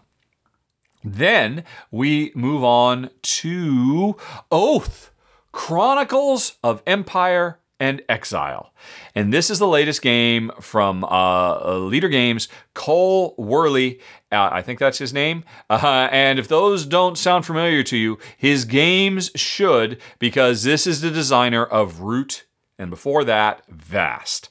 And so this is his third game, which is all about insanely asymmetrical players, each of whom are, for all intents and purposes, playing their own separate game within a common ecosystem, all trying to chase after the same stuff. This one, let's see, it is about taking on the role of agents who are either bolstering the old order or scheming to bring the new kingdom to ruin. And apparently the consequences of one game will ripple through those that follow. So it's got campaign play going on as well. And, mostly my hope is this will be the one that finally works for me and Jen, because I so love these ideas of these games from Cole, where players just have these radically different, each player, depending on who you are, whatever faction you are, I'm assuming he's going to continue doing that, because that's kind of what he's known for now. And I'm hoping this is one where there's not too much direct player screwing with each other.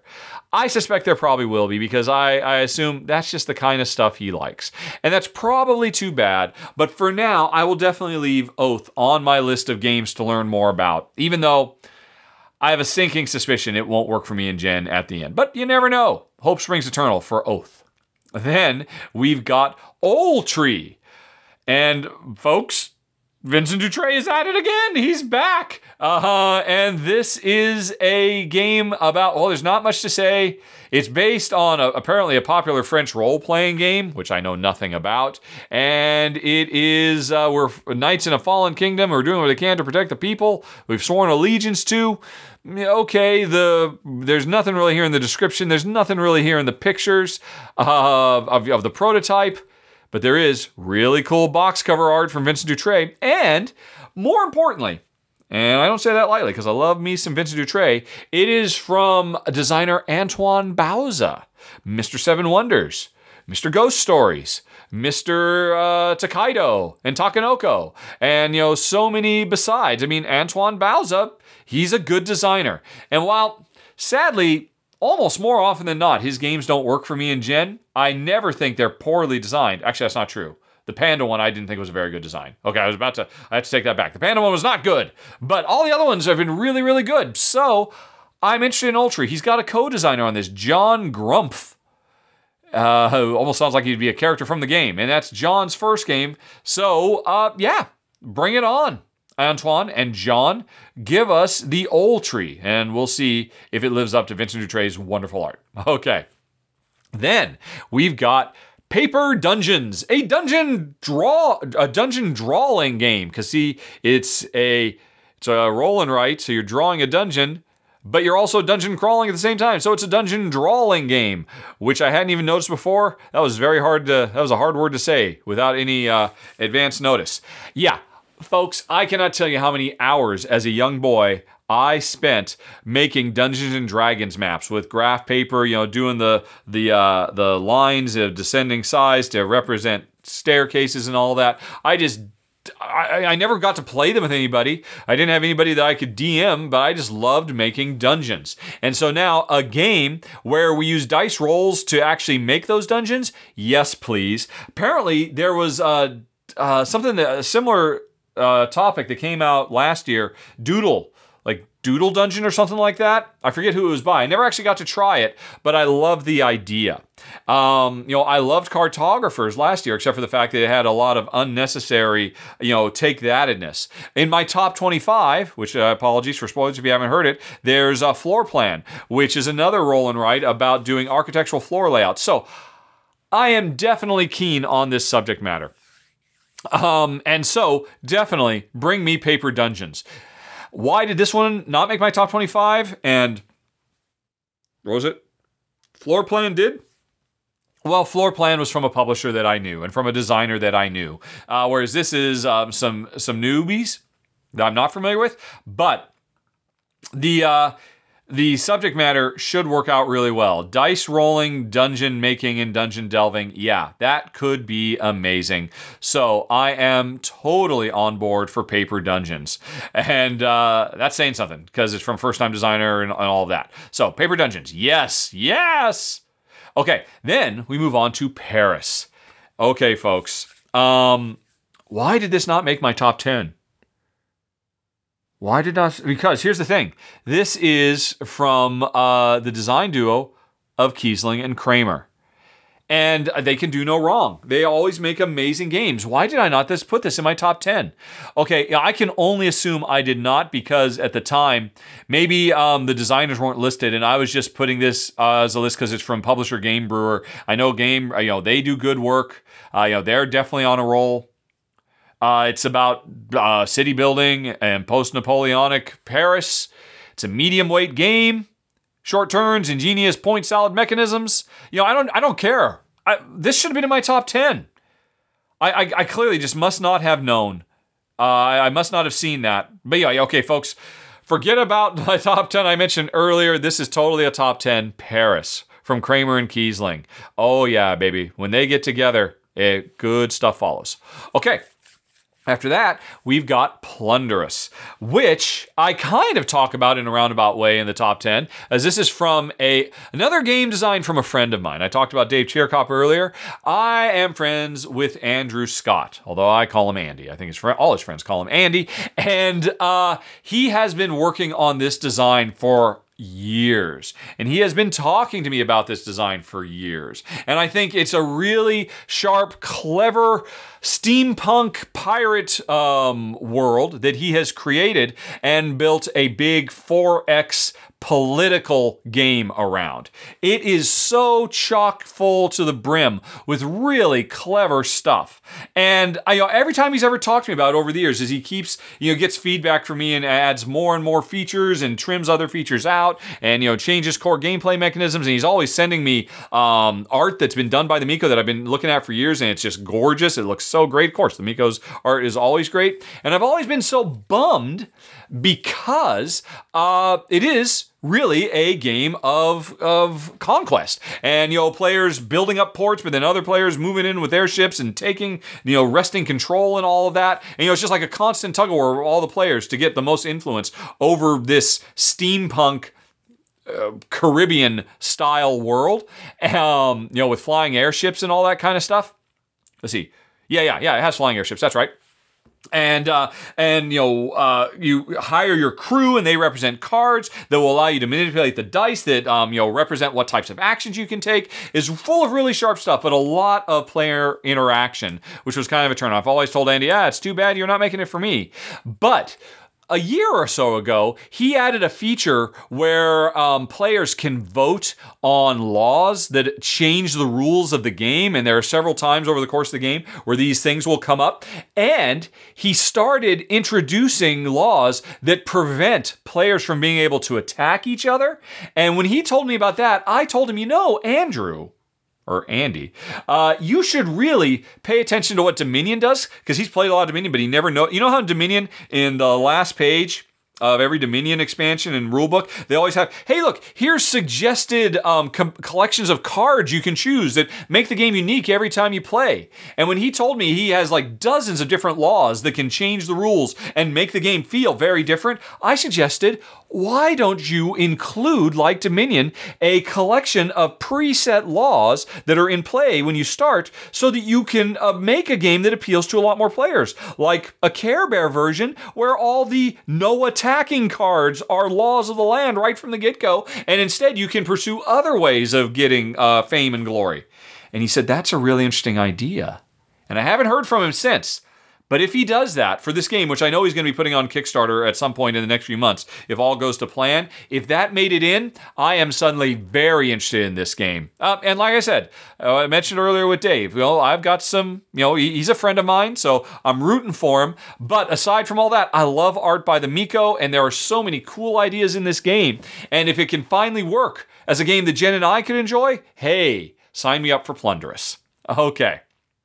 Moving right along, we have got Rise and Fall. And this is from Christoph Bollinger, who is a very well-respected designer. Surely his biggest design has been Dungeon Twister, although Archipelago certainly turned a lot of heads back in the day. And he's done a few other games here and there.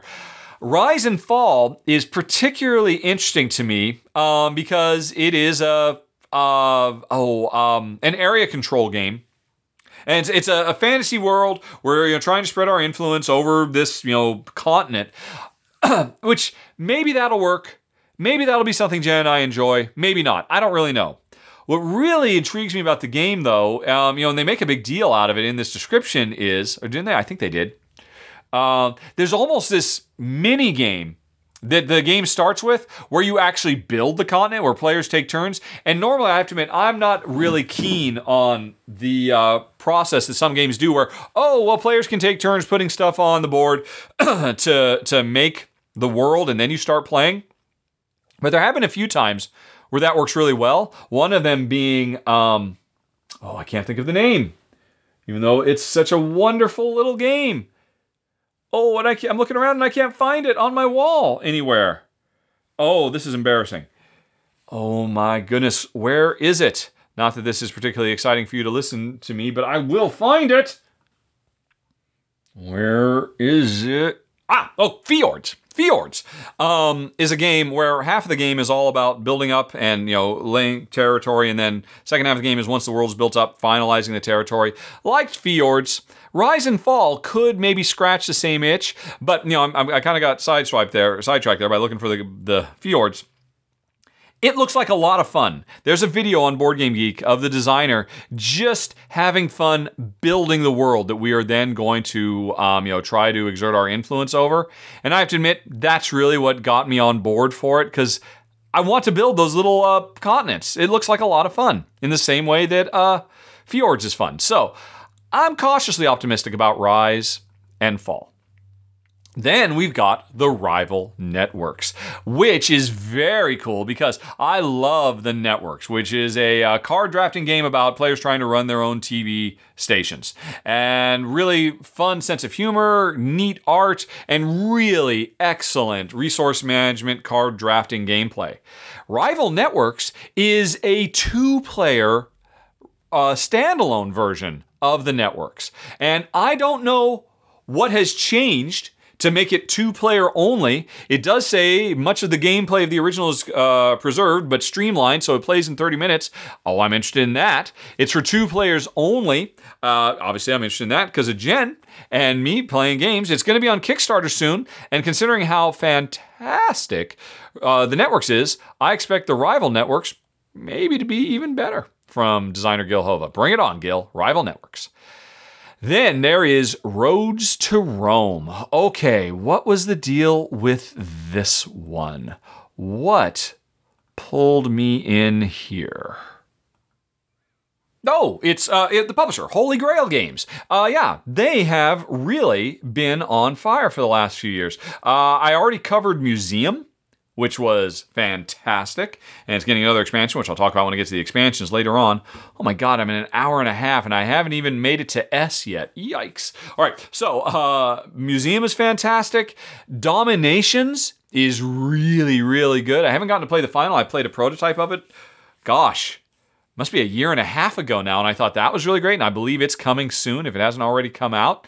And so, yeah, I'm just going based on the pedigree of the publisher. They put out 2 games that I like quite a bit, and that carries a lot of weight with me, which is why Roads to Rome, which looks like a bright, colorful route-building game of, trying to build up the famous roads to Rome and collect resources by doing it. I'm sure maybe that's not the most inspirational gameplay subject matters, but the publishers have certainly earned my trust up till now, which is why I have got Roads to Rome on my list.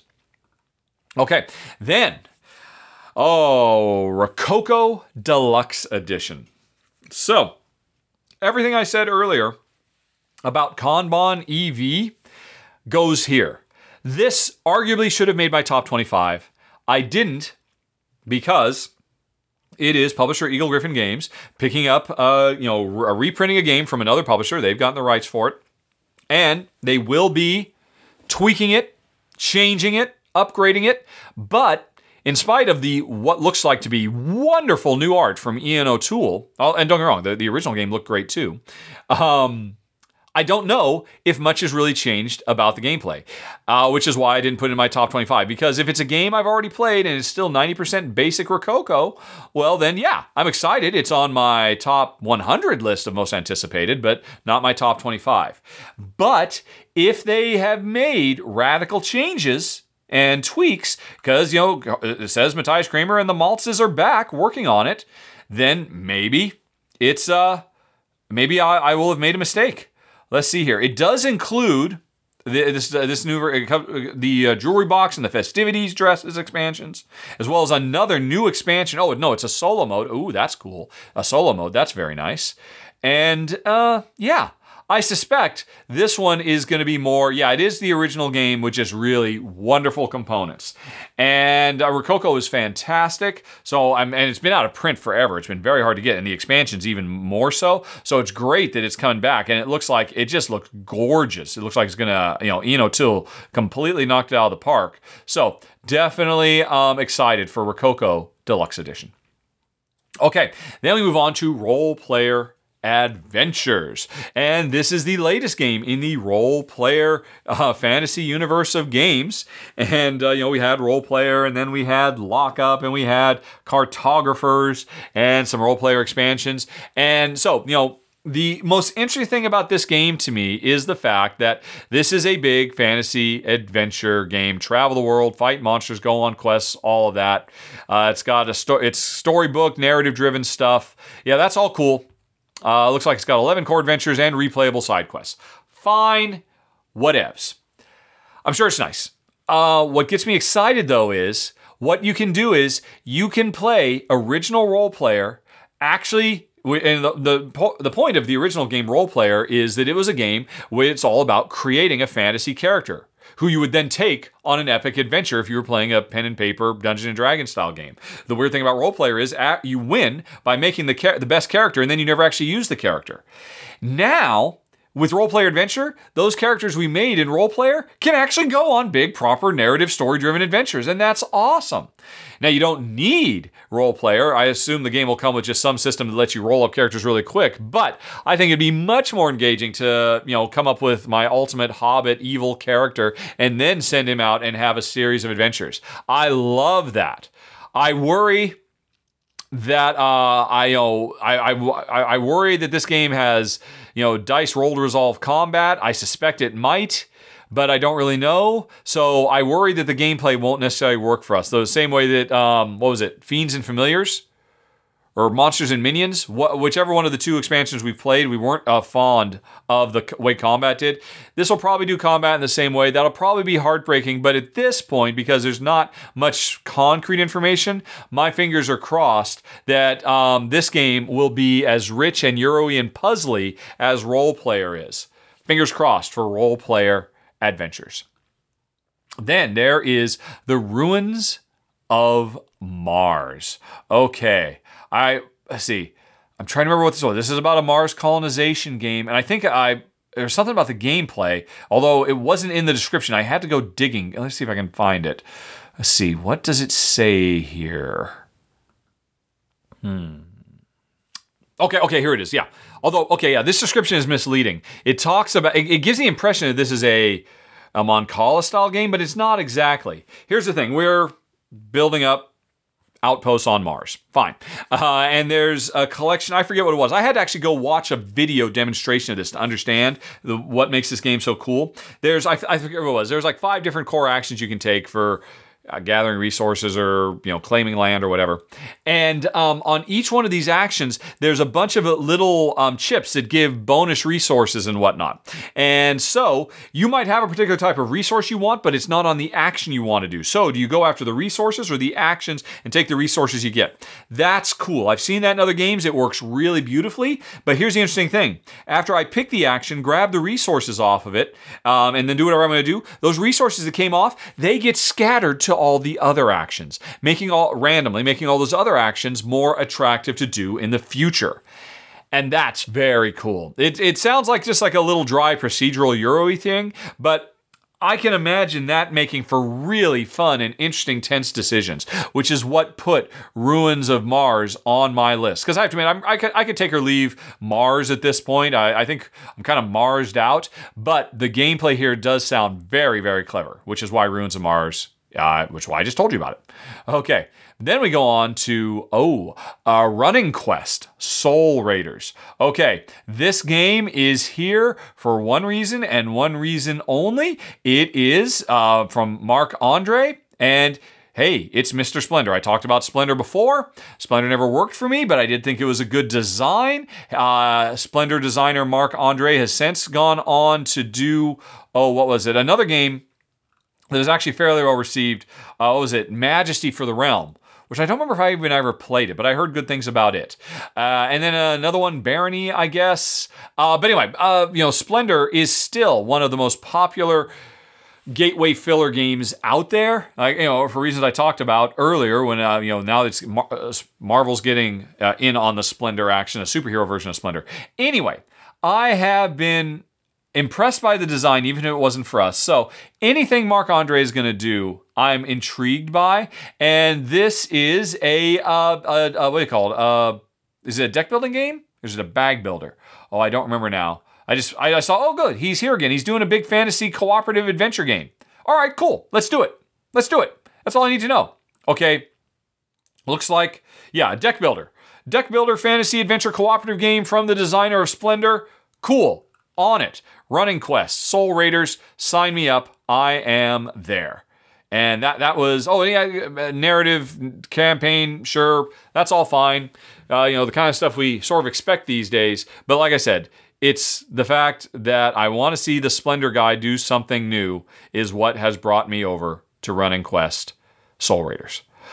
Okay, after that, we have got to talk about Santa Monica, another game from Alderac Entertainment. Hey, wait a minute, how many games is this now from Alderac Entertainment? That sounds like, I think we're at 3 now? Are we getting past the whole, hey, we're just trying to only put out a few games every year? Well, maybe there's still, but anyway, Santa Monica is another game coming from them this year, which struck me as one to seek out.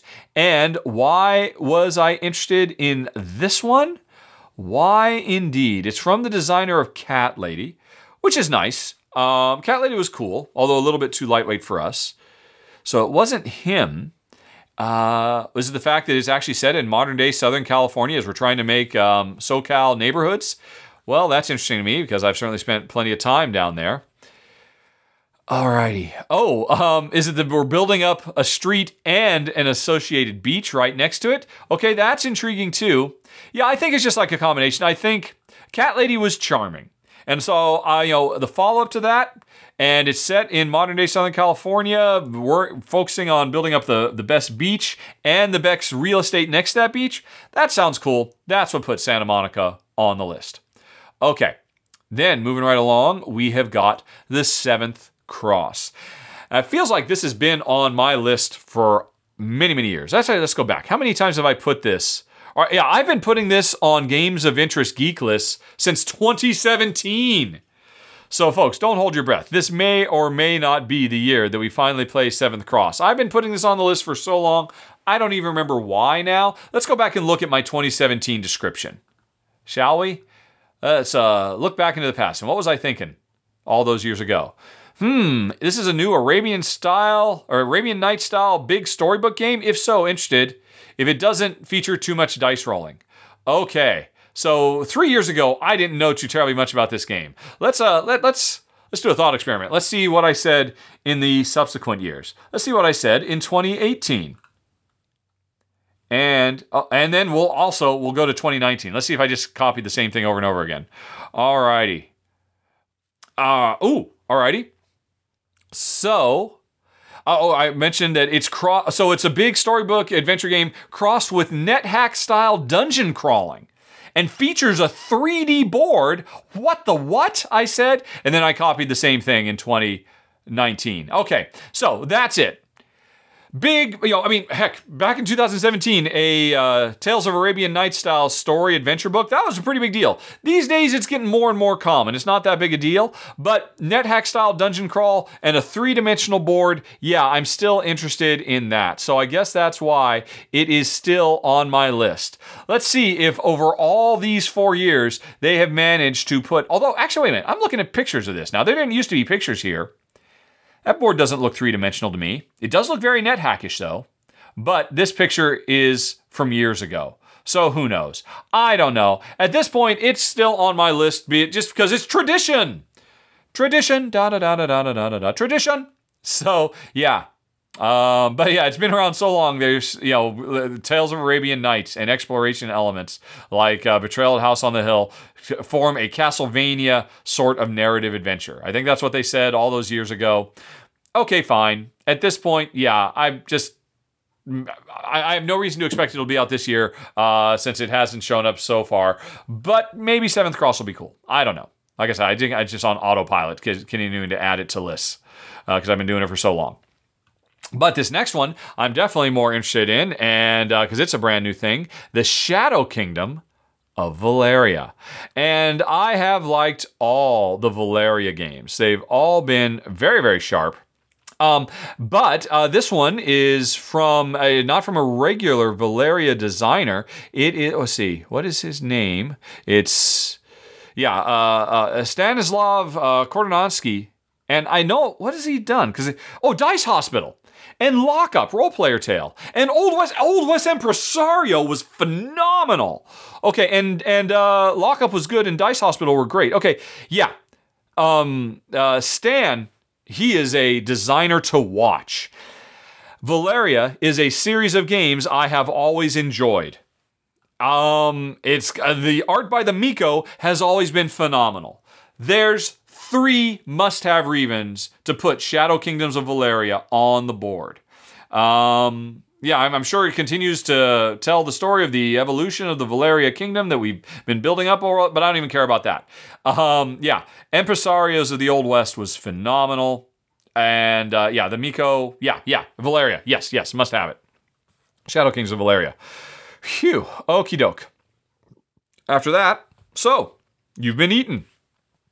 Which is the name of a game that sadly did not make it to Essen Spiel. Originally, it was going to be at Essen. Everybody was super excited. It made a lot of people's most anticipated, but then publishing snafus didn't make it in time. And so since they couldn't make it, as I understand it, they said, okay, well, hey, let's not rush it out. Let's give it a little bit more time. They were kind of rushing the game to get it out in time for the show, and when it didn't make it, they decided to spend even more time developing it. And kudos to Ludi Creations and designer Scott Alms. I think more publishers in the industry could exercise a little bit of restraint and let the game cook a little bit more. So that is very, very cool. And the gameplay itself, I still really like the idea. 1 player in this 2-player game, or you could play it solo, or you could even automate it and it plays by itself. 1 player is a space monster that likes to eat astronauts.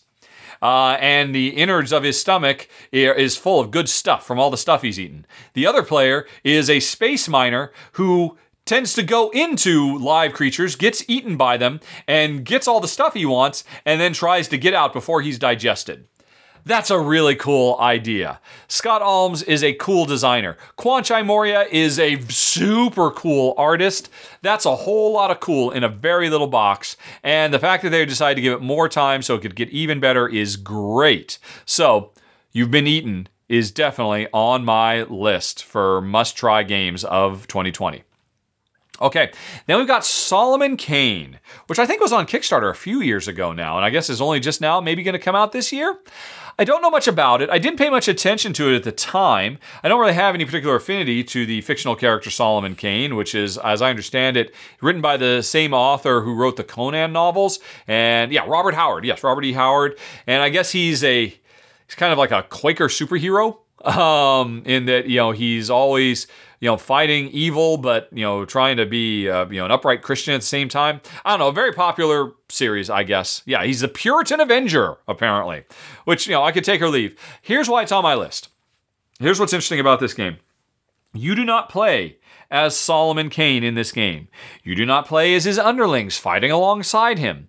Instead, you players take on one of the cardinal virtues: courage, prudence, temperance, and justice. And we are trying to exert influence in our sphere to get Solomon Kane to do certain things. So, that's a really interesting idea. That Solomon Kane is a character in this world who is going to pursue his own agenda, and we are trying to manipulate that agenda as, literally the angels on his shoulder. That's a cool idea. It may be neat, it may not be, but I'm really intrigued by that. A really fresh take. And I know how I would do it, and it'd be really cool. Whether Jake Thornton and Mythic Games did it in an equally cool way, well, I'd be curious to find out. So it's on my list. Solomon Kane. Then there is Streets. Okay, this is from Haxon Garter, who really made a big splash last year with Villagers, which is a super sharp little card drafting game that we liked quite a bit. This is his next game. Instead of building up a village full of villagers, we are now focusing on building up streets by placing tiles, I guess, growing up neighborhoods and whatnot. And honestly, just based on how good Villagers was, I'm keen on trying Streets. That's good enough for me. There's no art yet, unfortunately, which is too bad because I really like his art style as well. He is the guy who is responsible for the controversial art of the final reprint of, what do you call it? Glory to Rome. And but then Villagers turned out to be fantastic. So let's see if he's on a streak with Streets. Then we've got Tang Gardens. The only reason this is on the list, so there's two reasons it's on the list. One, I mentioned him earlier, Francesco Testini did such a great job with the design of Xi'an. I am keen on trying other games from him. And who's he designing with? Pierluca Zini. That name sounds familiar to me. Should it? What have you done, Zini? Hyperborea, Simlo, yeah, I haven't actually, or Al Rashid. I don't think I've played any of his games, but I've heard good things about. Oh, no, I did play Barbarian the Invasion. That was actually a very cool game, the worker placement volcano game. Okay, so these guys have made great games. I have played them. But that's half of it. The other half is the production value on this Zen-style garden building game just looks absolutely phenomenal because it's full of little 3D cardboard structures that represent the trees and the pagodas and all kinds of stuff. It looks like it's just going to be mind-numbingly gorgeous to play. So I am very keen on it for that reason, and that's reason enough. But then it's got two fantastic Italian designers working together. So Tang Garden, yes, please. T42. I mentioned this earlier. It's the return of Cedric. Cedric, you're back with Space Cowboys. Producing really interesting stuff. Lewis and Clark, you'll always have a pass for me. And now you're doing a cool little two-player. Is this a trick-taking game? I'm going to assume. No, it's a deck building. A two-player only deck building game. Oh, set in Alice in Wonderland. T for 2. Okay, fine. That's good enough for me. The art looks very nice. The design pedigree is amazing. Yes, T for 2 for me and you. Okay. After that, moving on, we've got Theros, which, this is a bag building game set in the Deluvia universe, which is very interesting. That is not something I would have expected that Spielworks is trying to build up. Let's see, wasn't it kind of a steampunk floating cities? Yeah, it was that building kind of Laputa Castle in the Sky, steampunky type game, which was very cool. The Deluvia project. They have now made a sequel. Let's see, I don't know if I recognize this designer, Bernd Schlotz.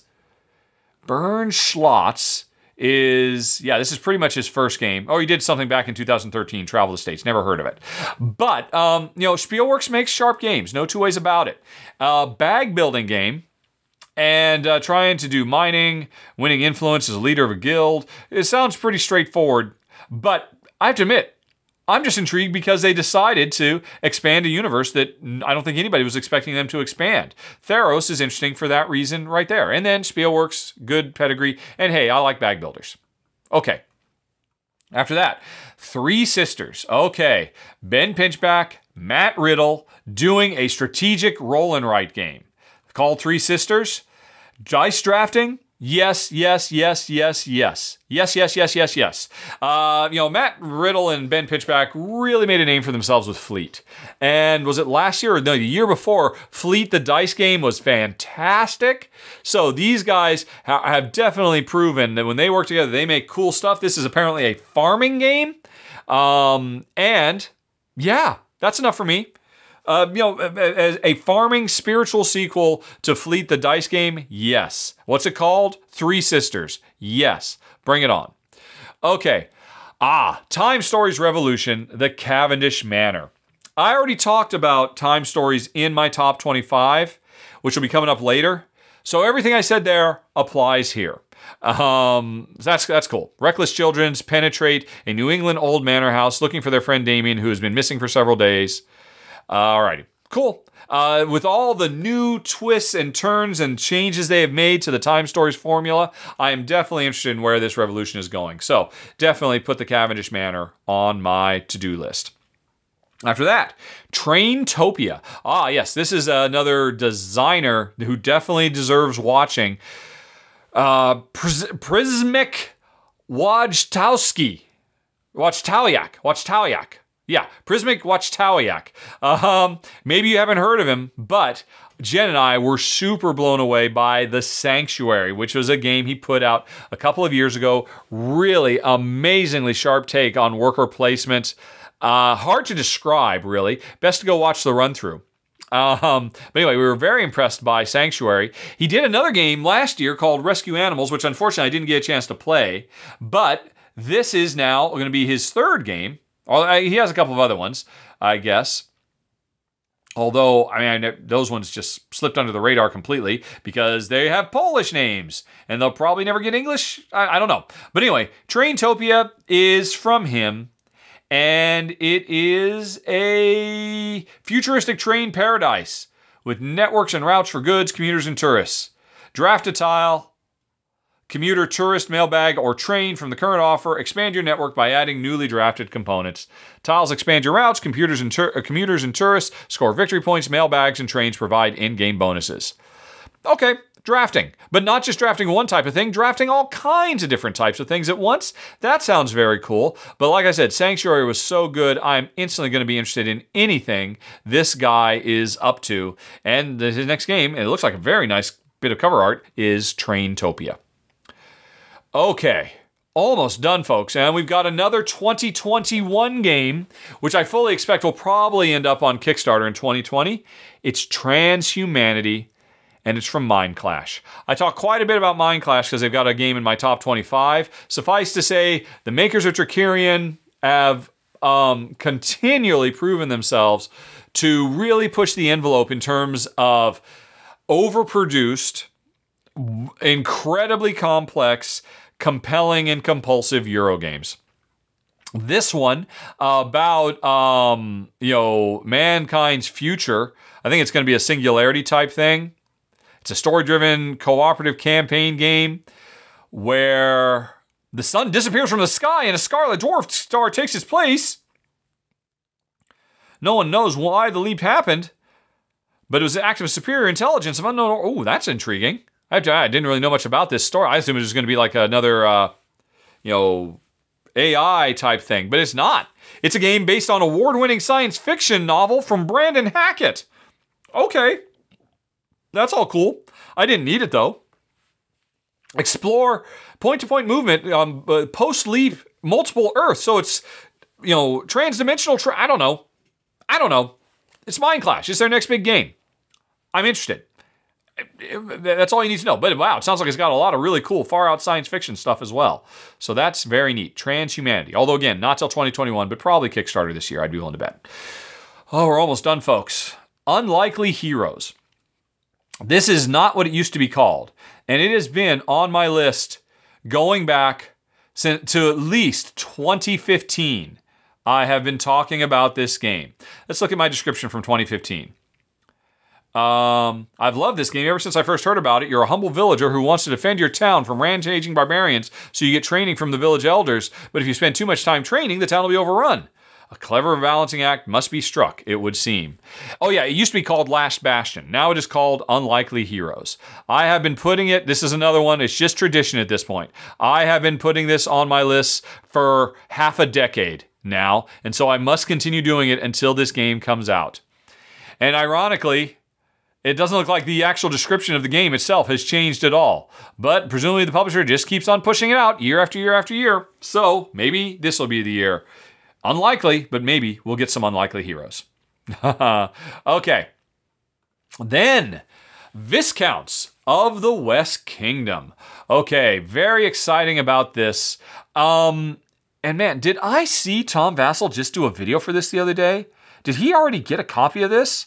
Why didn't they send me a copy? I don't know. Maybe I'm thinking of something else. Who knows? But anyway, this is the latest from Shem Phillips and S.J. McDonald. I think it's Sam. And yeah, what was it? Architects of the West Kingdom? Blew it out of the water. Everybody loves it. And then followed up by Paladins of the West Kingdom last year. Boom! Super smashing, awesome Euro tableau building game. So, there is no reason not to expect Viscounts to be amazeballs as well. Pool building game of some sort. I'll have, once again, art from the Miko. So it's going to look great. It's going to play great. Why isn't it in my top 25? Probably because, as much as I like Paladins, there was one, I think, pretty substantial mistake made in the design that was enough of a turnoff that I didn't ultimately seek out getting the final version. So that's kind of soured me a little bit.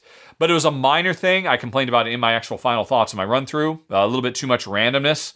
But the core game is still so good that, yeah, I'll seek out Viscounts of the West Kingdom.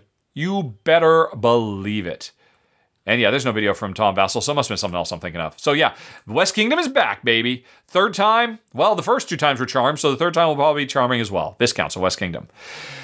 Oh, I think this is my last, really, it's a 2021 game, but I'm including it here because it'll probably be on Kickstarter in 2020. It's Weather Machine from Vita Lasarda and Eagle Griffin Games. This has been on Vital's list for a long time. He's been working on this for years. But just looking at it, I see screenshots, I see pictures of what looks like a very final and really well done prototype. So that makes me think this might be the year that we get to play this game where players...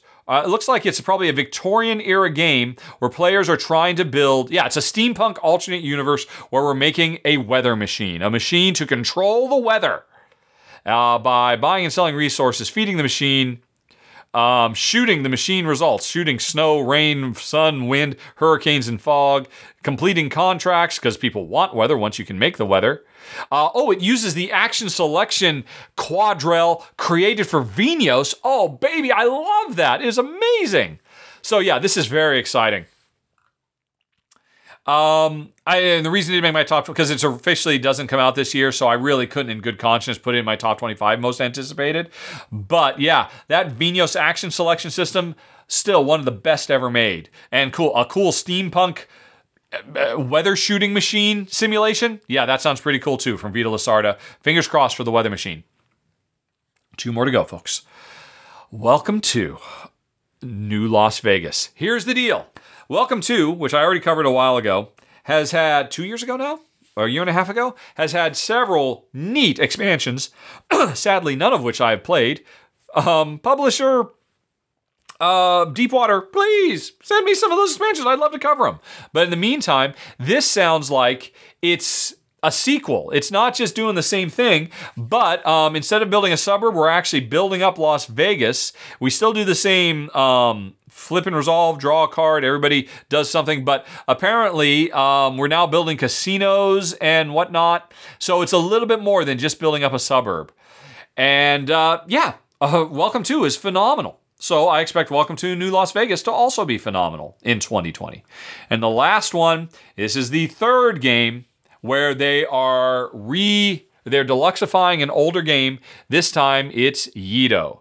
Yido, the Deluxe Master Set, is back, and I'm so happy about that because the design team of Thomas, Van Ginst, and Wolf Plank, they've been putting out good stuff for years, and yet they always just seem to end up, through bad luck, ending up with with amazing designs that falter in terms of publication, either because of bad timing or bad components. And I'm hoping finally the curse is broken for them here. And Yido, which was a phenomenal worker placement game that had the bad luck to come out a few months after the monster hit of was it Lords of Waterdeep, and it had a passing familiarity to Lords of Waterdeep, so everybody thought it was a Lords of Waterdeep ripoff, when in fact it had been in development longer than Lords of Waterdeep. It just had bad timing, and it was a really, really cool worker placement mission completion game that Jen and I liked quite a bit. Well, it's getting a Deluxe Master Set now at long last, and it deserves it, and I'm very happy about that, and hopefully it'll make it in 2020, as it says right here. And phew. Okay, folks, we are 2 hours in. And now, after I go get some water, I'll be back and we can talk about expansions. Hang on.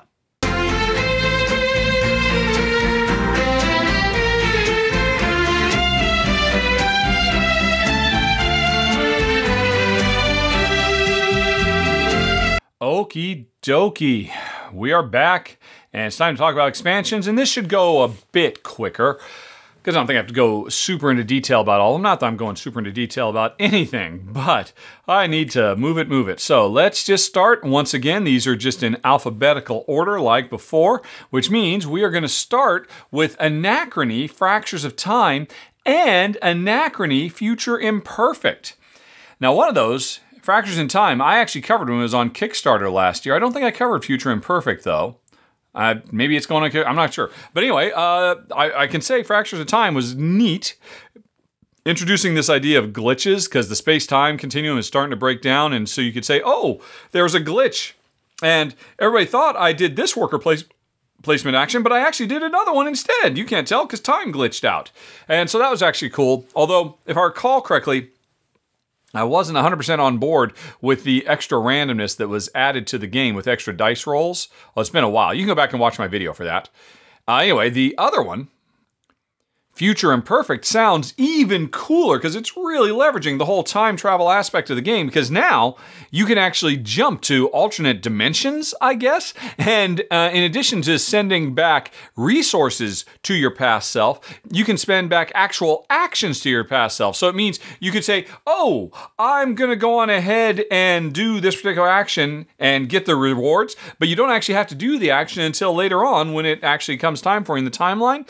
Cool ideas. Anachrony is already such a cool core concept. These are just adding more and more and more, because that's what Mind Clash does. They throw everything and the kitchen sink in. Alrighty, they are kind of the masters of kitchen sink. After that, we got Architects of the West Kingdom, the Age of Artisans, which is cool. We're not done with the West Kingdom yet. Let's see, what do you get? New crafting cards, a dual layered guild hall board, and new apprentices and buildings. So it sounds like kind of, hey, more of the stuff you already love, as opposed to fundamentally changing the core formula. And that's okay. This is surprising. Who expected there to be an expansion for the Big Book of Madness coming out? I thought that was definitely a one and done, which was a shame because it's a really cool cooperative fantasy, kind of Harry Potter-esque deck builder.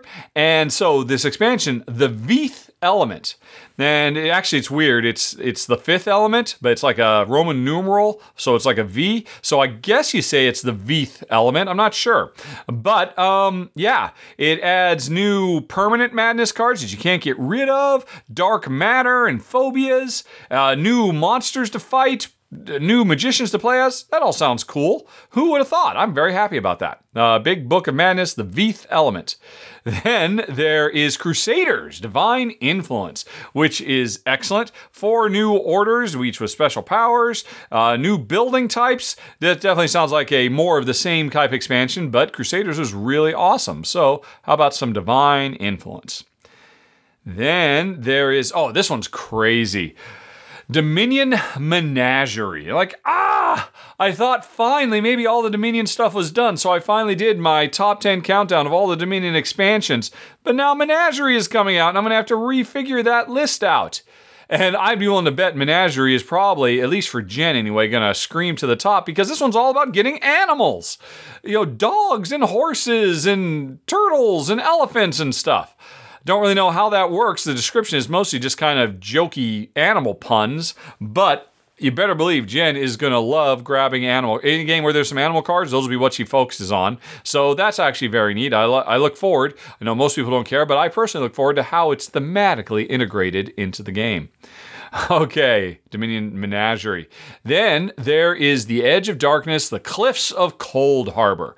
And that's fantastic, because Edge of Darkness is amazing. I already talked about it earlier when I was talking about John D. Clare. And so this one says it's got new locations and, multiple, it definitely, Edge of Darkness is really a deck builder of sorts, and a deck builder expansion means more new cards to mix and match. That's cool. Bring it on. Let's go to Cold Harbor. Then there is Endeavor, the Age of Expansion. And I definitely remember I covered this on when it was on Kickstarter last year, and it was excellent. Really pushes the game further than it's ever been before with all the new types of buildings, so you get so much replayability now. Phenomenal. Endeavor, the Age of Expansion. After that, this one, whoa, talk about another surprise, just coming out of nowhere. Fresco expansion modules 11 through 14. 4 new modules. The Damsels, the Catacomb, the Dome, and the Church Pews. This is amazing to me. I mean, how old is Fresco now? I mean, look it up. Fresco came out in 2010, so just in time for its 10th anniversary, a new big box expansion with 4 new modules. That is phenomenal. Talk about a must-have. Although, there is no way this is going to fit in my Fresco. Currently, everything I've got for Fresco fits in my original Fresco box. I don't have a big box. There's no way more stuff is going to fit. That's a problem. Hopefully, this Fresco the Fresco expansion module is like a really deep box, so that can become the basic Fresco box. Fingers crossed, but that's just phenomenal. More Fresco. Very happy about that. Then there's Gugong Panjun. This was a very cool expansion to an amazing worker placement game. This, I would almost consider it to be must-have based on what I saw when I did the Kickstarter run-through, which you can go back and check on the channel. But the Summer Palace, the Peasants' Revolt, the Palace Stairs, and new decrees and gift cards, all really good stuff. Really, I mean, the Palace Stairs especially. But no, they were all really good stuff. So, more good Gugong. Okay. Heroes of Tennefer, the Second Curse.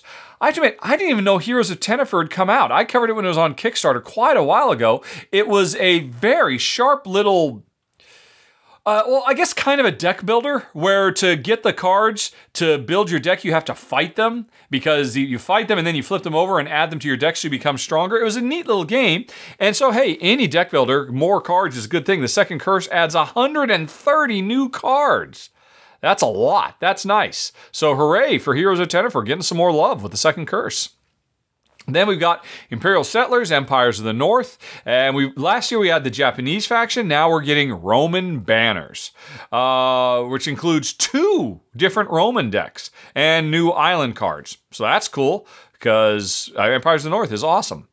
Then Isle of Cats Late Arrivals, which looks like it adds more boats, more cats, more objective cards, etc., etc. And now you can go up to a player count of 6, apparently, although I think the gameplay is great at 2. And it's interesting.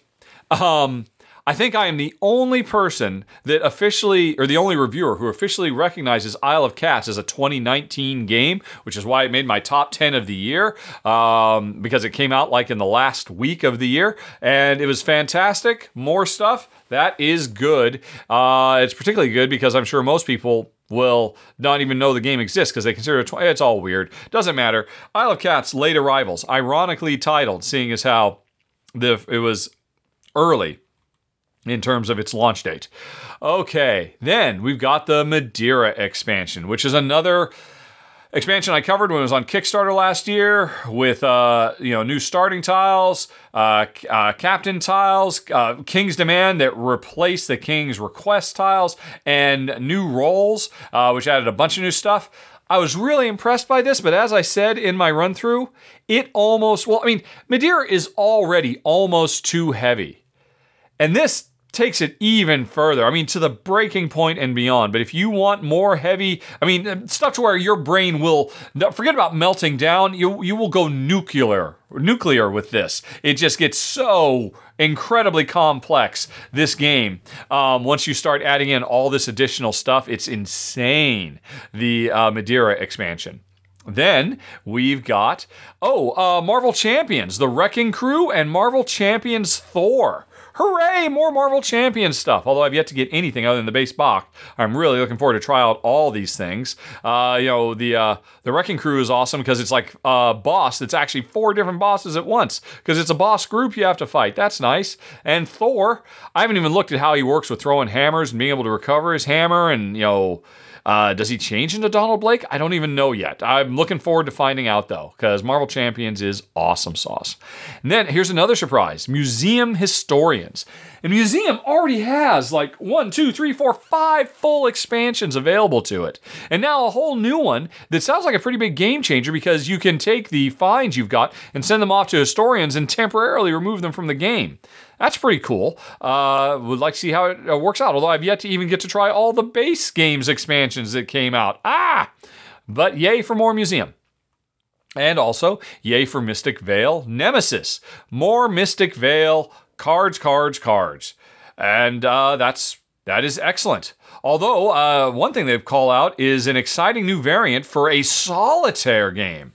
Ooh, that is very interesting.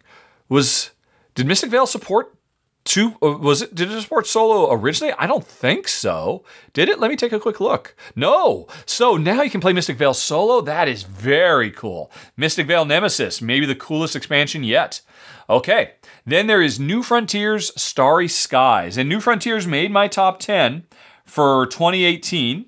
Because it just came out right at the tail end of 2018. And it's phenomenal. I think it's better. I mean, New Frontiers is basically Race for the Galaxy, the board game, and I think it is superior to Race for the Galaxy, and now it's starting to get expansion content, new worlds, new developments, awesome. More, please, and thank you. Then, I don't know about this one, Role Player, Fiends, and Familiars. So yes, I wasn't quite sure which was which. I covered Monsters and Minions. I think that's what the first one was called. And so this is the second one, and while I really liked the ideas, I just was not at all fond of, such a rich, heavy dice usage game where you roll the dice and then decide how to use them. To throw in all of that roll to resolve stuff just really kind of flew counter. I mean, heck, I talked about this earlier when I did my Role Player Adventures mention. So they're getting Fiends and Familiars, and it looks like it's doubling down on the gameplay. It's interesting. You have to have the Monsters and Minions to be able to play Fiends and Familiars. I don't know why. And I worry it's just getting further and further away from what makes Role Player so great, but who knows, we'll see, for Fiends and Familiars. Then there is Runestone's Enchanted Forest, which I think, is that the second or the third expansion already for Runestones, which was an awesome little, very unique deck builder with one of the coolest card selection systems I've ever seen. You can watch the run-through I did for it originally. Really sharp stuff. And of course, any deck builder could use more cards. So yeah, bring it on. Then there is Sailing Towards Osiris, the Pharaoh's Pyramid, which adds a new goal to the game. In addition to everything else we were already doing in that crazy point salad of a game, now we are actually trying to contribute to the building of the pyramid before the pharaoh dies. So that's cool. More stuff for a neat game. Sleeping Gods, Tides of Ruin. And now, from what I saw of Sleeping Gods, there was already plenty of adventure content in that game, but this provides you with what? Another additional storytelling book with new adventure cards, enemies, events, and more. And it seamlessly combines with the base game to make the world even bigger. And the world was already huge. Okay, then there is Spirit Island Jagged Earth. It's finally coming out. I mean, this was on Kickstarter a few years ago, I think. And new scenarios, spirits, adversaries, island boards, event cards, fears and blights, major and minor power cards, just tons and tons and more plastic, wooden, and cardboard tokens. Taking it up to 6 players. Oh, I can't imagine that. It's already such a long game. But new play options combining adversaries, playing with archipelagos, split islands. Wow. So there's a lot of content there. A lot. That's pretty impressive for Jagged Earth, Spirit Island. Then Teotihuacan, Shadow of... I'm not sure how to pronounce this. Xitle. And unfortunately, I know X is normally pronounced as a sh, so it's XIT is basically... I'm going to say it's Shadow of Shitle. Shitle. So it doesn't sound like what I think it sounds like. But anyway, a new expansion for Teotihuacan, which is fantastic. The coolest thing from the listing here is completely new technologies, because I thought that was really awesome that you could mix up the layout of the rondel. Now you can put radically different things into the rondel as part of setup, plus other things too, but that's actually really, really cool. Looking forward to that. Tiny Towns Fortune. This is a very tiny little expansion, adding a bunch of new buildings, and more importantly, the concept of money, which I like in theory, but I worry about this one because you can use that money to get around the harsh restriction the game puts you under, and that's what makes the game so amazing is those incredibly harsh restrictions. So it'll be interesting to see how this actually plays out. Spoiler alert, they've already sent it to me, so I've got it. I just haven't had a chance to play it yet. And then finally, Zhanguo expansion, and I'll let the Board Game Geek description speak for itself. Zhanguo expansion is, if I had to hazard a guess, an expansion for Zhanguo. So that's all I can tell you. Would love to hear some more information from What's Your Game, but I guess they're playing their cards close to their vests. I'm sure we'll hear more. I'm sure this will be out for Essen Spiel. All right, folks, that was it. Nice and quick. Some new expansions, and I'm sure plenty more coming over the course of the year. But now, if you hold on, we'll be right back, and we will do a quick rundown of all the Kickstarters I've loved before that will be finally arriving at your door. I just made that up. So, Kickstarter recaps coming up after this.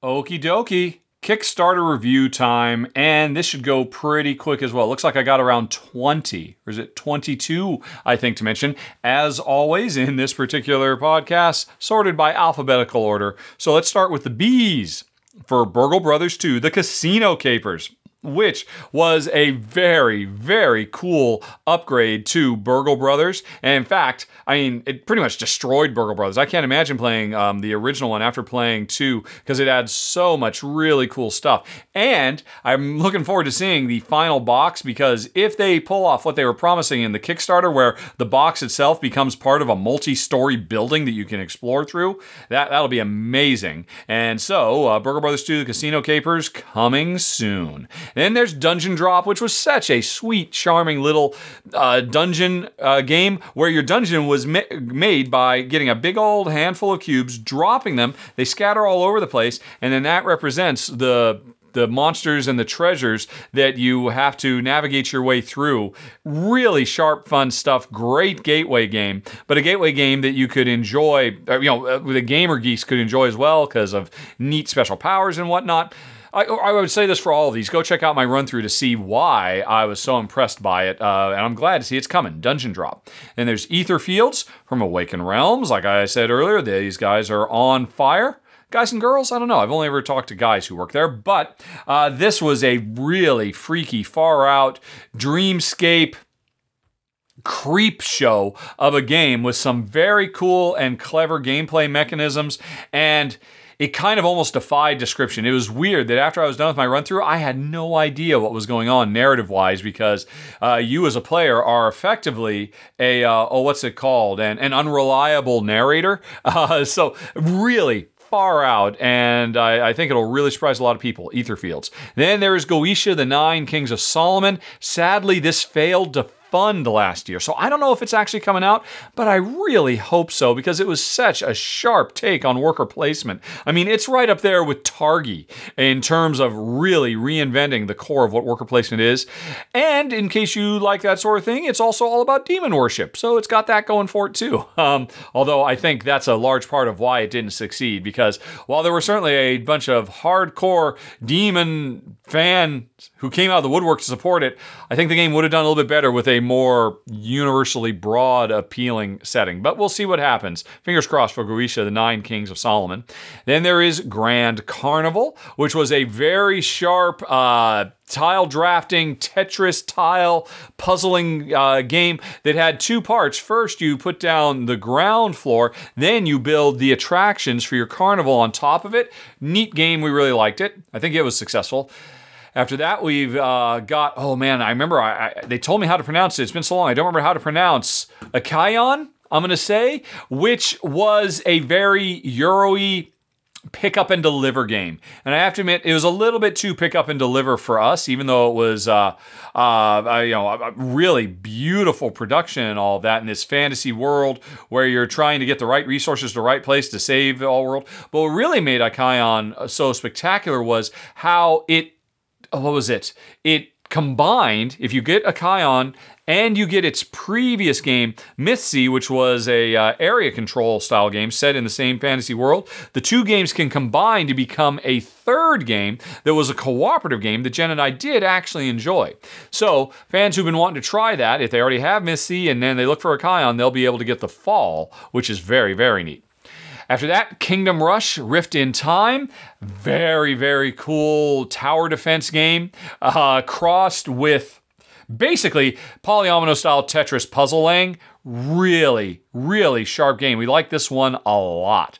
And after that, we got Legacies, which was it was certainly in the running for the biggest, heaviest, most ambitious Euro of the year, because this is a game that tells the story of a family dynasty over 300 years, starting in the 1800s, ending in the 2000s, in the 21st century, as you build up an empire that truly leaves a legacy, and so much interplay between players, positive interplay, unlike most games, really very impressive. Our only problem with it is probably too long. We would like a express version of the game. I don't know if they're going to do anything like that, but it was still very impressive. Legacies.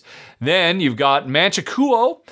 Wow, this was a really interesting take on worker placement, and also a game with a lot of historical verisimilitude because it was about the Japanese occupation of mainland China circa World War II, and it had a lot of very cool ideas. The way worker placement in this game is really quite unlike anything else I'd ever seen. So we like that one a lot.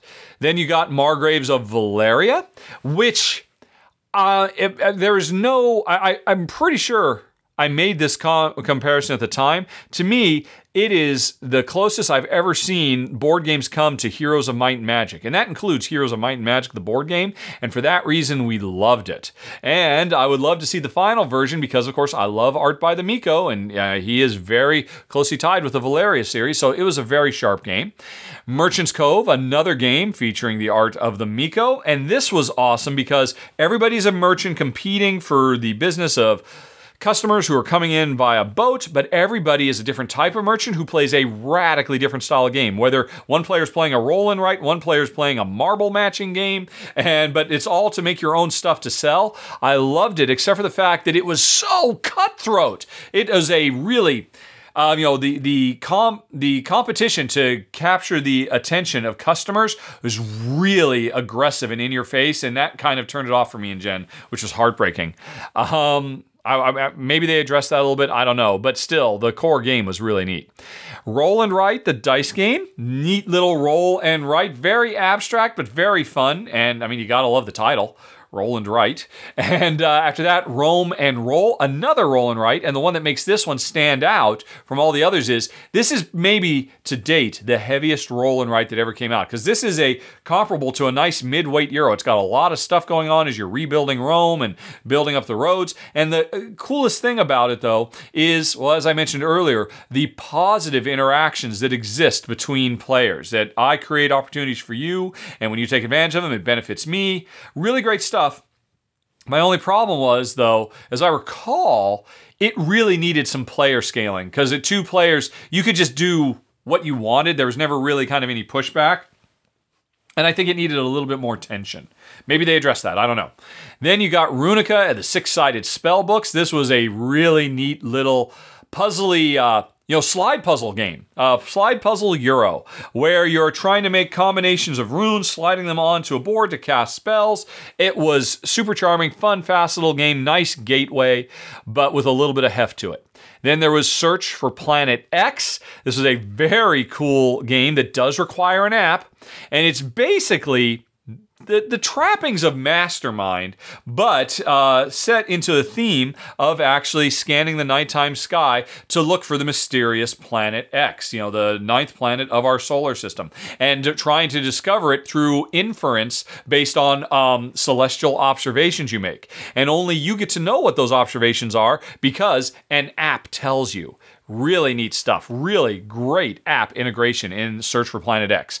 And there was Seize the Bean. This is the oldest. I think that I did this back in 2018. I did this 2 years ago. I covered this when it was on Kickstarter. And I think it might finally be coming out. Neat deck builder where you are running a coffee shop in Berlin. And your deck is the powers you have to run your shop, but it's also full of customers you have to serve.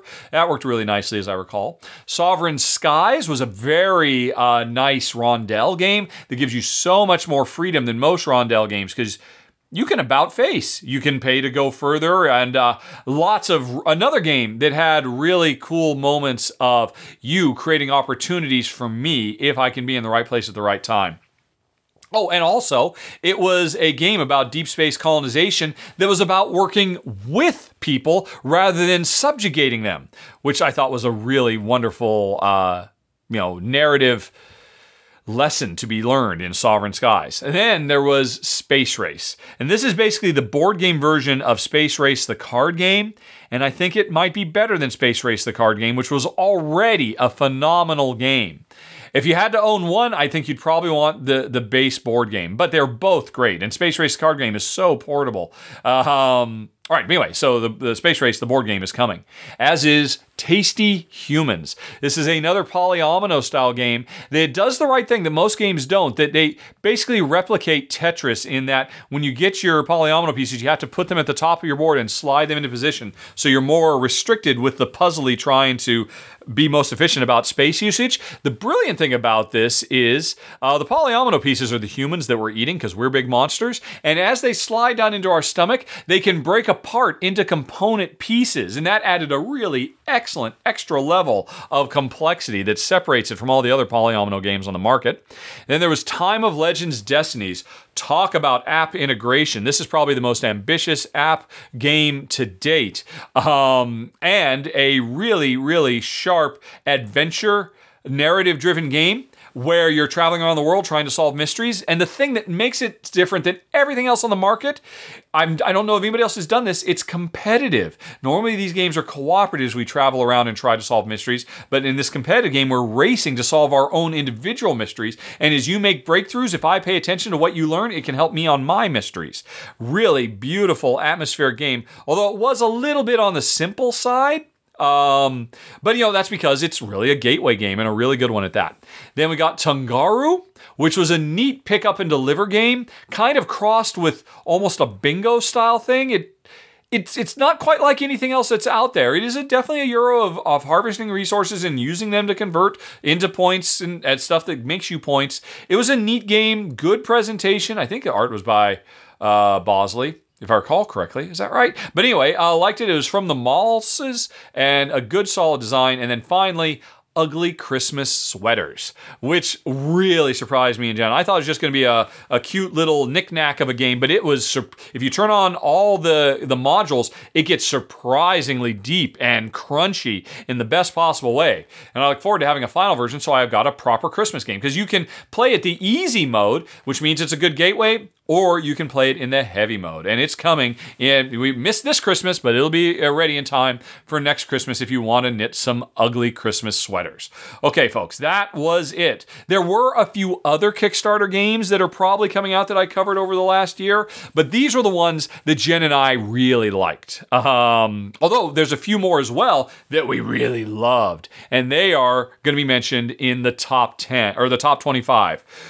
Which is what's coming next. But otherwise, folks, we're at 2.5 hours and I am done. And so I am going to say, in case you've already heard the top 25 countdown, thanks for listening. Have a very nice day. Talk to you later. Be sure to send questions to questions@rahdo.com, because we'll be back to normal next month. Jen will be here and we need some questions. We're kind of low at the moment.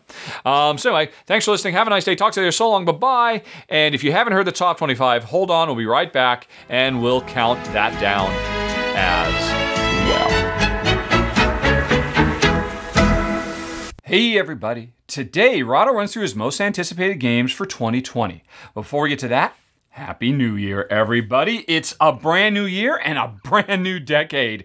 If you can believe it, the 20s are upon us. And you know what? They could not come soon enough. I, for one, am happy to put the 2010s behind us because I am looking forward with hope and optimism about what we might be seeing in the coming years. But today, I'm really going to narrow that hope and optimism and focus on 2 games, because I've got 25 games that I am very, very excited about that should be coming out over the next 12 months. And I'm going to run them down for you, counting them down from least to most anticipated for you right now. Although, that's just scratching the surface, because when I made this list, I found another 80 or so games that I could have put on here.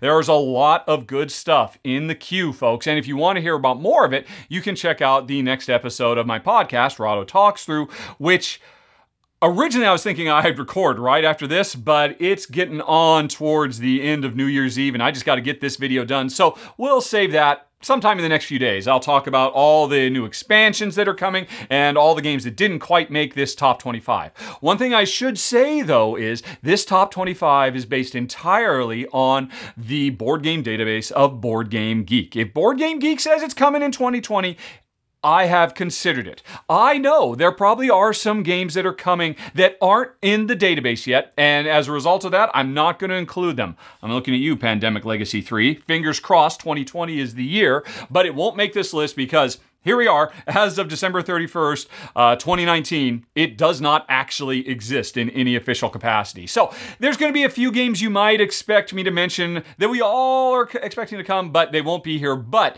in spite of that, there are so many amazeballs titles, and I think you guys have waited long enough. Would you like me to start counting down for you? Yes? Then let's get going with my number 25. Return to Dark Tower. Okay, and before I get going in on this, I should say, personally, as a child of the 70s, born in April 1969, I should be the target audience for this game, because back in the early 80s, 1981, I think, a game came out called Dark Tower. It was a board game that had an electronic tower at the center that beeped and booped and made noises, and apparently this game is such a huge part of the childhood of so many board game geeks out there that there is an unprecedented amount of enthusiasm for returning to the Dark Tower at long, long last. Now, I have never played the original Dark Tower, don't know hardly anything about it. I was more of a crossbows and catapults kid myself in the 80s. But even still, I am keen to see what they come up with, because I believe Rob Davio, Mr. Legacy himself, is the lead designer on this, but he's got a whole group of guys he's working with, including Isaac Childress, Mr. Gloomhaven. And here's the thing. If the original game had an electronic tower that beeped and booped and did events and whatnot, well, these days with smartphones and whatnot, you better expect that they're going to push it to the next level, and that's what they say they're going to do, because this tower, this board game, will be paired with a technological interface unlike any seen before in games, including the titular tower, which holds more than a few secrets. I'll be honest, that in and of itself is intriguing and enticing enough to me, because personally, I love the interplay between digital and analog gaming. And so they're promising to push it in a way that nobody ever has before. So of course, I've got to return to the Dark Tower, even if I never went there in the first place. So that's my number 25, Return to Dark Tower. And we got number 24, Time Stories Revolution. And here I just made reference to A Midsummer Night, which is going to be one of the new chapters of the new saga of Time Stories. And oh man, talk about a shift from the 2010s to the 2020s. Forget everything you know about Time Stories. At the end of the last decade, the original Time Stories died. It has gotten a massive makeover remake that is going to be the second series, the Blue series or the Revolution series. And Midsummer Night is one. There's going to be at least 2 other expansions in theory that will come out. Although, that's one change right off the bat. None of these are expansions. From now on, every Time Stories you buy is a standalone box. You don't have to have a central thing that you keep plugging other cards into. And more importantly, the most important evolution of Time Stories that has me most excited is the fact that they are dropping dice. No more rolling 5 bajillion dice over and over and over and over again. They've replaced the skill test system with something that is kind of similar, in all honesty, to Gloomhaven, which of course I love, because Gloomhaven is one of my favorite games of all time. And so that is very, very cool. But I think what a lot of people will be excited about is the Groundhog Day nature of the game is no more. From now on, you start a time-traveling adventure where you go into the past and try to make right what once went wrong, and you will do it in one contiguous narrative story. You will not get so far, run out of time, and then have to reset the whole game, and then Groundhog Day try to montage, speed through the stuff you've done. You will, from start to finish, it'll be a much more standard adventure game. And I imagine for a lot of people, that is music to the ears. Honestly, I love the Groundhog Day system of the previous, so that is one thing that I will mourn, that I will sadly miss, but I don't mind if it's dumping the dice. And so I cannot wait to see more new and exciting chapters of the Time Story saga moving into the 2020s, and A Midsummer Night will be just one of them. And let's see, that's number 24. Number 23 is Deckscape Duel Pirates Island. I have repeatedly said that Deckscape is my favorite of the Escape Room in Your Home series, and that hasn't changed at all. In fact, I have to admit, Jen and I have played so many of them now, we're kind of getting burned out, or at least I am getting burned out on the exits and the unlock series, but Deckscape I will always keep coming back to happily. And what's really interesting about this new one, Pirates Island, is that it is competitive. And I don't think this is the first escape room in your home that has tried to introduce this, where players are basically running through separate escape rooms. Are we trying to race? Yeah, we're trying to, to finish it. I think that's very, very cool. If for no other reason than just to try something new and really shake up the formula. Now, I will feel kind of sad about it, because since we play games only 2-player, I think that will make arguably the game a little bit weaker, because obviously a big part of the joy of escape rooms is solving puzzles with your friends and family and loved ones and all that. And now Jen and I, well, I'm going to be trying to escape mine and you're going to be trying to escape yours. And we probably won't be able to work together. I am kind of bummed about that, but I love Deckscape so much, I'm willing to give it a try. I suspect this will be much better if you have 4 or 6 players, so that it breaks up into 2 teams, so you can still have that teamwork feel. But regardless, more Deckscape is a good thing in my book, and them really trying to reinvent the wheel and come up with a new way to experience these games, sure, sign me up for Deckscape Duel pirate island. Alrighty, then we move on to the next one, which is a Fox in the Forest duet. Now, sadly, I missed the Fox in the Forest, which, as I understand it, is a phenomenal two-player-only trick-taking game. I'm really hoping to get a chance to recover it for the show at some point in the future. But as interested as I have been in that, I mean, it came out a while ago because I've heard nothing but great things about it. I'm much more interested in Duet because it re-implements a Fox in the Forest as a two-player trick-taking game. But what they've done is they have made it cooperative. And a co-op, two-player only trick-taking game, oh yeah, baby. I am definitely interested in that. Especially because there was another co-op trick-taking game that came out last year in 2019, The Crew, which I've heard nothing but accolades for. Apparently, it's the bee's knees. It's the cat's pajamas. Who knew cooperative trick-taking could be the greatest thing of all time? Right now, it's only available in German, so I haven't really sought it out. But I am looking forward to a cute, adorable little foxes in a forest working together. Yes, please. I mean, I would have been interested in this anyway, but based on just how well received The Crew has been, the idea of cooperative trick-taking, and one that can work for two players, which is rare enough in the trick-taking world, is very, very interesting, which is why it makes the list. But then we move on to Chrono Corsairs. Now, actually, I didn't think about this, but I probably should have put this alongside Time Stories because this is another time-traveling game. What with the chrono and the big hourglass on the book cover. Here's the interesting thing about this game.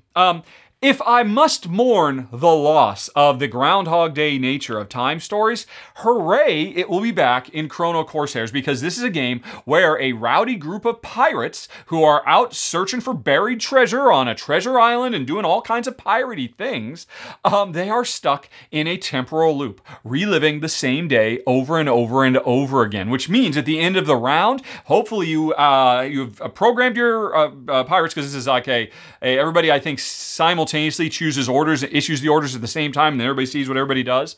At the end of the day, the island will reset, and then we'll do it again, knowing a little bit more about what awaits us on the island. I love this idea. I love Groundhog Day. I love the concept of learning more slowly over time, and I love programming games too, and I'm pretty sure that's what an action cube. So this game has a lot going for it. I am really intrigued by it. It's from Tasty Minstrel Games, so I fully expect the production will be stellar, and I love all the ideas that are here. I like pirates, especially pirates who aren't out just trying to steal from each other all the time. Fingers crossed there's not too much player versus player here, but I love time travel. I love time loops, so I am super keen on Chrono Corsairs. But we're not done with time travel, folks, because after that comes Followers. Now, this is on the list because it is from the Russian publisher, Cosmodrome Games. And these guys have just been on fire for the last couple of years. 2 years ago, they had Smartphone Inc. Last year, they had Aquatica and, the robot game, which I can't think of the name of anymore, but it's from the same designer. Oh, man. But long story short, this little publisher that could, coming out of Russia, has really established themselves as a publisher to watch because they just put out phenomenal game after game after game for the last few years. This is what they've announced for 2020. Looks like it's another big box game, and it is all about time travel. Time travel combined with mythology. So that's right there very, very intriguing. And as I understand it, a big part of this game has to do with the fact that, when I'm in the past, I make changes that will ripple forward in time. And so the present and the future versions of the game will be affected by what I do in the past. So automatically, I'm intrigued by that. And I'm also intrigued by the fact that they promise a unique electronic device to help micromanage the whole process. So that when you're making changes in one time zone, the device will automatically keep track of what's happening in other time zones. I wonder why they're doing a device and not just a smartphone app. I don't know. But suffice to say, like I said earlier, I love the melding of the digital and the analog. I love time travel. And these days, I think I love Cosmodrome. So Followers definitely had to make the list. But if we move on, I think we'll leave time travel behind us for a while and go to Venice. So it's been a while since we've seen a game from Andrzej Nowak, but man, I love this guy's designs. He's teaming up with Dave Turczi. I love his designs as well. So the two of them combining, although for all I know, Dave might only be doing the solo mode, which I think it mentions here. He's doing the solo. So, but I mean, Xavi Borges didn't get mentioned. So regardless, these are two designers. I really enjoy their work. I don't know what Brain Crack is. Does that mean Andre has now started a new company? I'll have to look into more of that. But the important thing is, my wife loves Venice. We spent a week there many, many years ago and still have such fond memories. And so this game, which is all about moving your gondolas through the canals, and from the description here, it has kind of a Moncala feel, where as you move, wherever you end up, you activate that space, but you also have the potential to activate spaces as you move, but you don't want to move along the same areas where other players have their gondolas, because then they will gossip about you. It sounds very, very interesting. And like I said, I have been so enamored of so many of Andre's previous designs. Progress and Praetor, and and there are a few more, that I am so happy to see him returning to the Eurogame sphere and working with Dave, who, I don't know, full disclosure, I should say I do consider a friend, but that aside, he is also a phenomenal designer as well. So, Venice, I am very stoked for. But if we move on, we get to Tekhenu, Obelisk of the Sun.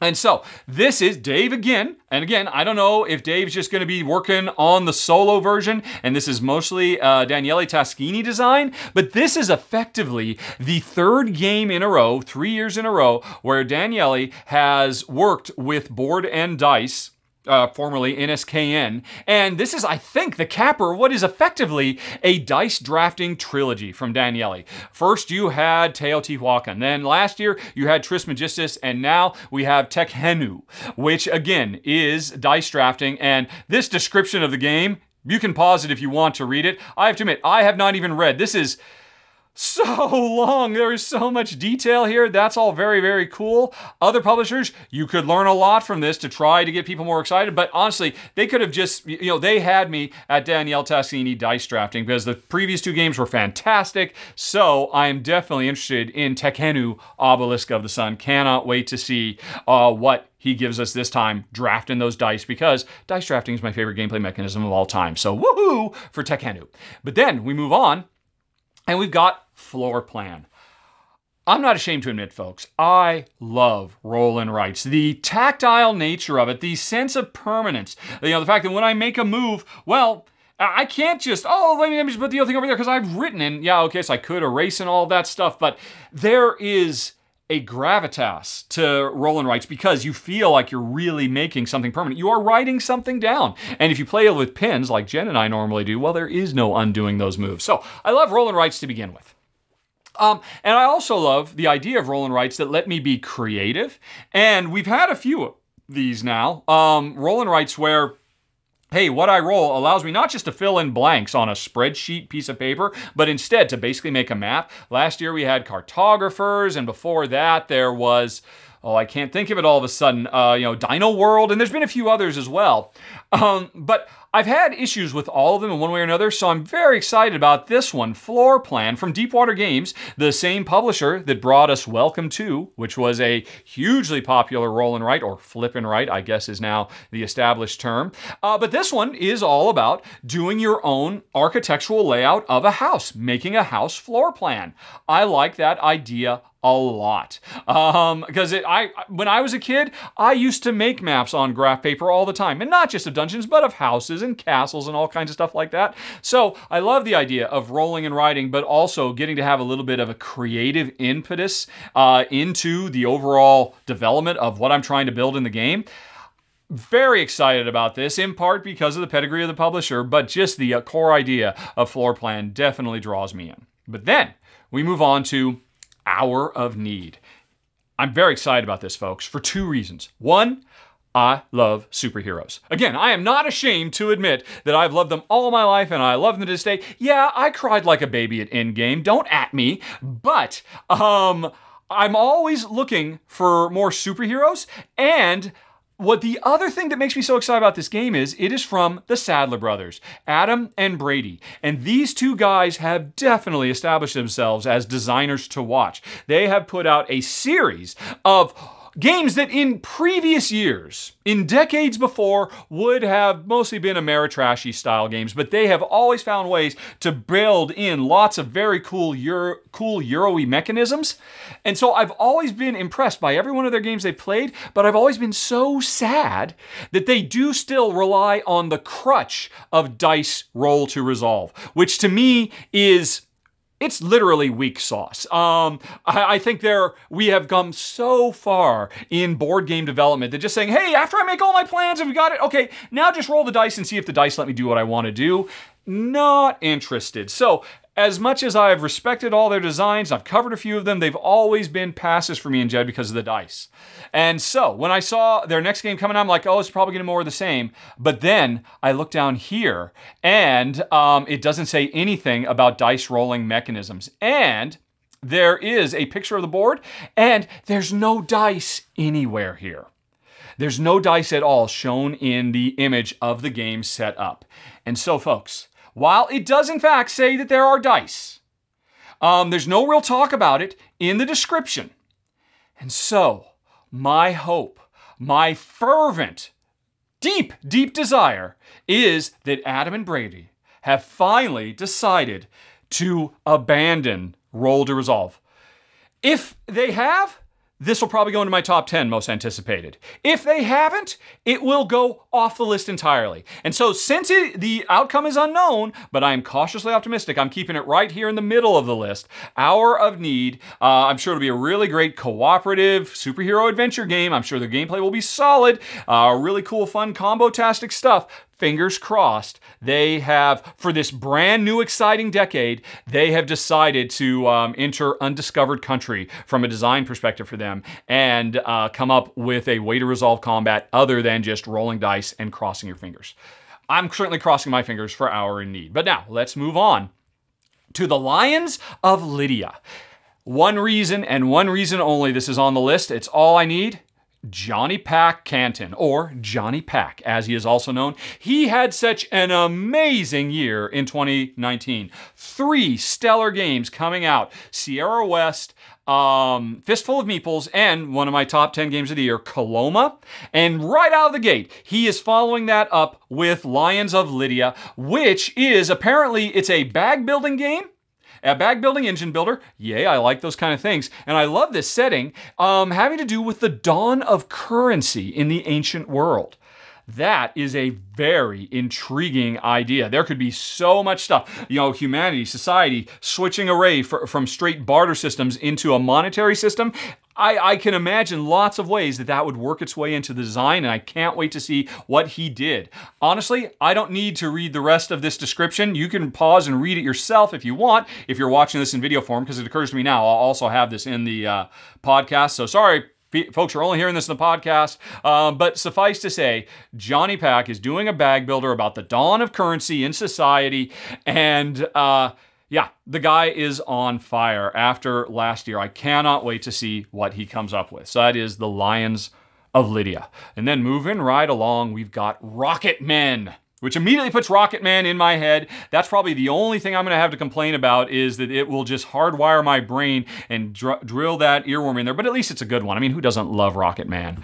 I'm not going to start singing it, though. I don't want a YouTube strike against me. But Martin Wallace is back doing Euro-y goodness. I think Martin Wallace is certainly deservedly known as one of the greatest designer of modern board games there is. The man is just a genius. And while it is heartbreaking for me that so many of his designs really don't work for me and Jen, because he loves a bit of the old ultra-violence, a little bit of players just trying to rip each other to shreds, occasionally he will give us a bit of wonder, like London or Railways of the World, which is just a wonderful game where players are just not trying to tear each other down, but just push themselves forward towards victory. And so, this is one of those games, so I'm excited. But that's not all that I'm excited about. This is a deck builder. And his previous deck builders, which unfortunately were, I can't think of the names of them now.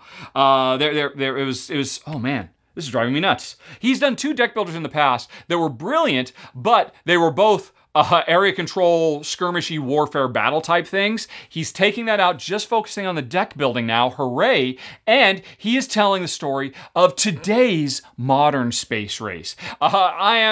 Don't get me wrong, I love all the games we've been having over the last few years that are talking about, the golden age of space exploration, the USSR and the USA racing back in the 50s and 60s. That's wonderful, fertile ground, but I have to admit, I am much more interested in what's happening today, so I'm very excited to see a space game that is about the exploits and advancements that are made today. But all of that aside, actually, I got to talk with Martin a few weeks ago when I saw him at Dice Tower Con in November. He was there, and he was demoing a lot of his upcoming games, including this one, so I got to see it firsthand. And what makes me most excited about it is his approach towards deck building, because Dominion has described the standard structure of a deck builder is you build up more and more cards of the deck, and you always have to make tough choices about putting scoring cards in that will clog up your deck and action cards in and trying to find the right balance. In this game, you are filling your deck up with cards, but throughout the game, you are pulling these cards out of your deck to put them on deck to basically represent research and preparation for the space missions you're going to launch. And so you are constantly at once building up and tearing apart your deck non-stop, thinning your deck out by preparing projects so you can get to other stuff that you need to drive you to get other things, and eventually when a project launches, all those cards you had set aside go back in your deck. So your deck has this roller coaster ride that it goes through that I think is very, very exciting, a really fresh new idea for deck building from Mr. Wallace. And so Rocketmen, I am obviously very, very excited about this one. And hopefully he works space elevators in, because when I talked to him, he hadn't put that in yet. And he said, well, or no, not space elevators, the space gyroscope. Oh, anyway, sorry, that's neither here nor there. I'm excited about Rocketmen, but I'm even more excited about artificial intelligence. And this is from Sentiero and Soledad, Nuno and Paulo. And these guys made such a splash years ago when they came out with Panamax, and then right afterwards, they followed that up with Madeira. And they've done a few other games over the ensuing years as well, but they have so thoroughly established themselves as, top of the heap, brilliant designer of crazy heavy, complex, crunchy Euro goodness, strongly driven by theme, really bringing stories to life, and, creating wonderful stuff. And they are working again with What's Your Game, which as a publisher has established themselves as the premier heavy Euro publisher on the market. Don't get me wrong, they definitely have competition, but the combination of their design, editorial chops plus their production values really puts What's Your Game at the top of their game. And so it's like the band getting back together to make a new super heavy Euro about an incredibly exciting subject, certainly very appropriate considering the new decade we're moving into.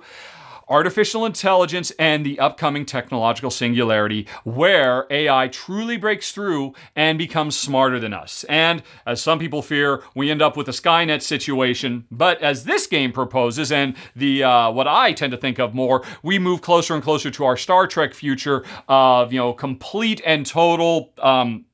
The lack of resource scarcity and a bright and bold future where, actually, I love how they said it, where the AI solves the problems we didn't even knew we had. So, this is a game about the early days of that, and the corporations that are trying to profit off of this, because, at the moment, the technology, we won't have given up our old ways. We won't quite have that post-scarcity Star Trek utopia, but this game tells the story of how we get there, set in the year 2090 from one of the best design duos in the industry, from one of the best publishers in the industry, artificial intelligence. This has been coming for a long time. Fingers crossed, this is the year we finally get to play AI. Alrighty, then we move on to Quantified. This, again, talk about a timely game subject matter. This is a game that casts players in a just the day after tomorrow society, or in some places in the world, you could argue, in the society, in certain places in the world today. Why is that? Because in this world, we live in a society where all of our daily lives are 100% monitored by the government. And based on what we do, we get social rankings that give us access to different levels of what society has to offer us. Sound familiar to anybody? Yes, this is happening in the world today, and Quantified is a game that takes a long, hard look at the impact of this to society. Just that right there makes me want to play this game, because this is a game that has something to say about our world as we move in to a bold new decade where this is going to become more commonplace unless society rejects it. And right now, we are showing no signs of rejecting this. We have new generations of, Gen Zers and millennials that have grown up with their every move monitored because they broadcast them on Facebook. So, is this our future? I don't know, but I'm excited to try this game to explore what this future means. Because interestingly, this is a cooperative game where all players are trying to ensure that every facet of humanity, every strata layer in society benefits in this new utopia of sorts. Because by default, things tend to go better for people who are in better situations. And, the immigrants, the lower on the totem pole, they tend not to get to share. And so, cooperatively, what we're doing in this game is trying to pull everybody up and be a little subversive at the same time, because a lot of the actions we can do, well, they don't fit with the government's idea of what is a perfect modeled society. And as we do what we need to do to help everybody, that can knock us down lower into the social strata.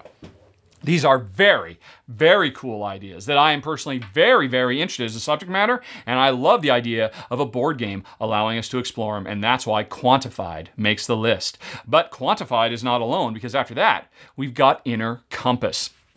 This is not a game about,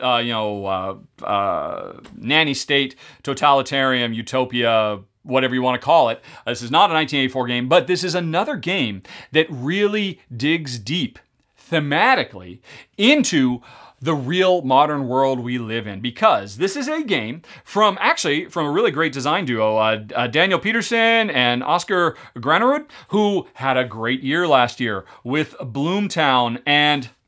Oh, this is going to drive me nuts. They had like 3 really solid games, and the only one I can think of is Bloomtown at the moment. But hey, you can go look them up. I covered them all, I believe. But anyway, they had a great year last year, and this is a really good start because this is a game that, to be honest, is kind of abstract-ish.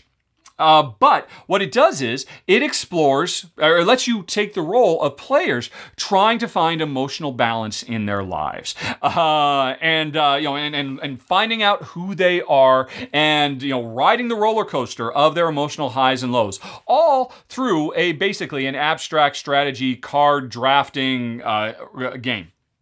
And I love this. There was a game a few years ago from a friend of mine and a friend of his put out called And Then We Held Hands, which was another abstract game which was about players trying to work together to maintain a relationship going through rocky times. And most everything was abstracted out. It was really just most about emotional communication and fidelity. It seems like that's what this game is as well. As it declares, it is a bold experiment in determining your personal inner compass.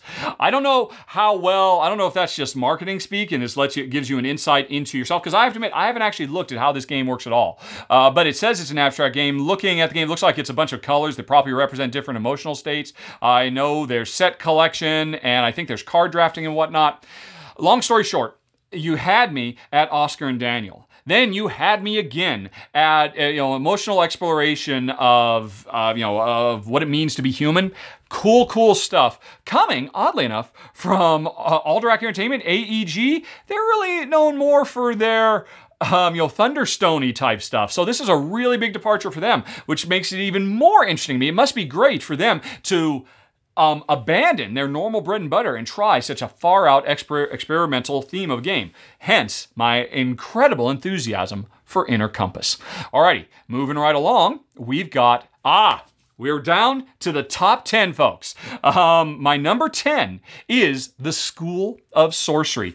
And if you're actually looking at the video, you can see I've actually given this 10 stars. I'm not saying this is a 10-star game. I haven't actually played it. I just use that. I'll have to get rid of this afterwards. I just use that to remember when I hit number 10 on the list. I'm in my top 10, everybody. And number 10, School of Sorcery from Steve Finn. If you're a longtime fan of my show, you know I am a longtime fan of Steve Finn, the king of the filler. He is just quietly doing his own little design production house, Dr. Finn Games.